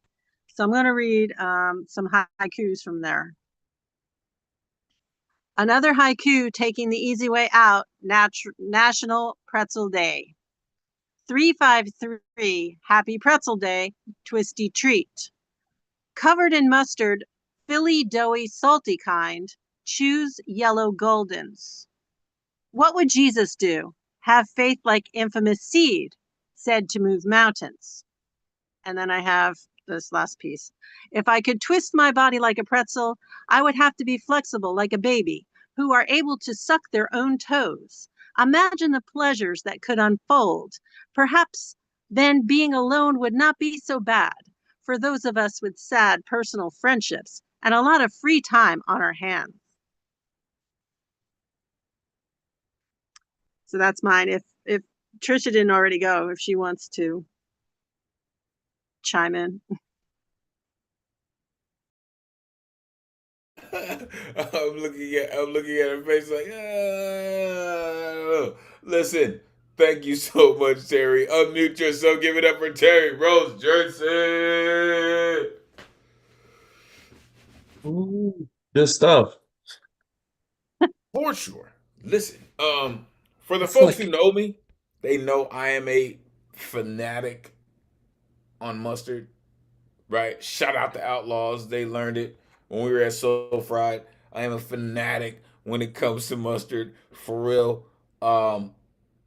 And as soon as you said that, right, the yellow golden, like I'm with it. I'm with it. Everything tastes better with mustard. Everything. Like argue with your mama. Everything tastes better with mustard. I'm just saying. For real. Listen, folks. For sure. Come on, Maddie. You know what it is. Listen, folks. It has been an incredible night. Thank you for bringing all of your culinary concoctions to this soul food of a community that we have been building. All of you are absolutely amazing. Right? Turn the TV off. Thank you. I really, really can't thank you enough. I hope all of you who are in the celebratory mood that you do something tomorrow that is indicative of the bombs bursting in air that we are all going to see. Crank up some sort of a fire, put some sort of an animal on it or some sort of vegetation on it, grill it, eat it, taste it, love it, share it with your people. Write some poetry, folks. Really. We are here for that reason. Our creativity is for a reason. Focus on it. Do all the things that you can to help us move poetry forward, to continue to build this greatest community in the world. Thank you so much for doing what you do. Shout out all of the folks who came through. Shout out Sophia Arnada, Wu Bing Bai, Mauricio Hernandez, Raul Higuera, Alma King, Jennifer Lynn, Julia Saltzman. Shout out Bill Elkins. Shout out Dr. Z Page. Shout out all of the incredible artists. Alan Gary, Finn Bill, Catman Bill, Sarah Small, Terry, Ron, Mason Bailey, Elizabeth Horan. Thank you all. Bars in the building. Truly appreciate you. Lovely Bars. All of you, thank you so much. Make sure you plug in with all the things the New Eureka Poets Cafe has. And listen, represent yourself, represent the cafe, represent poetry all over the world. We're going to end the night like this until we meet again. May this energy we conjured this evening supercharge the rest of your week.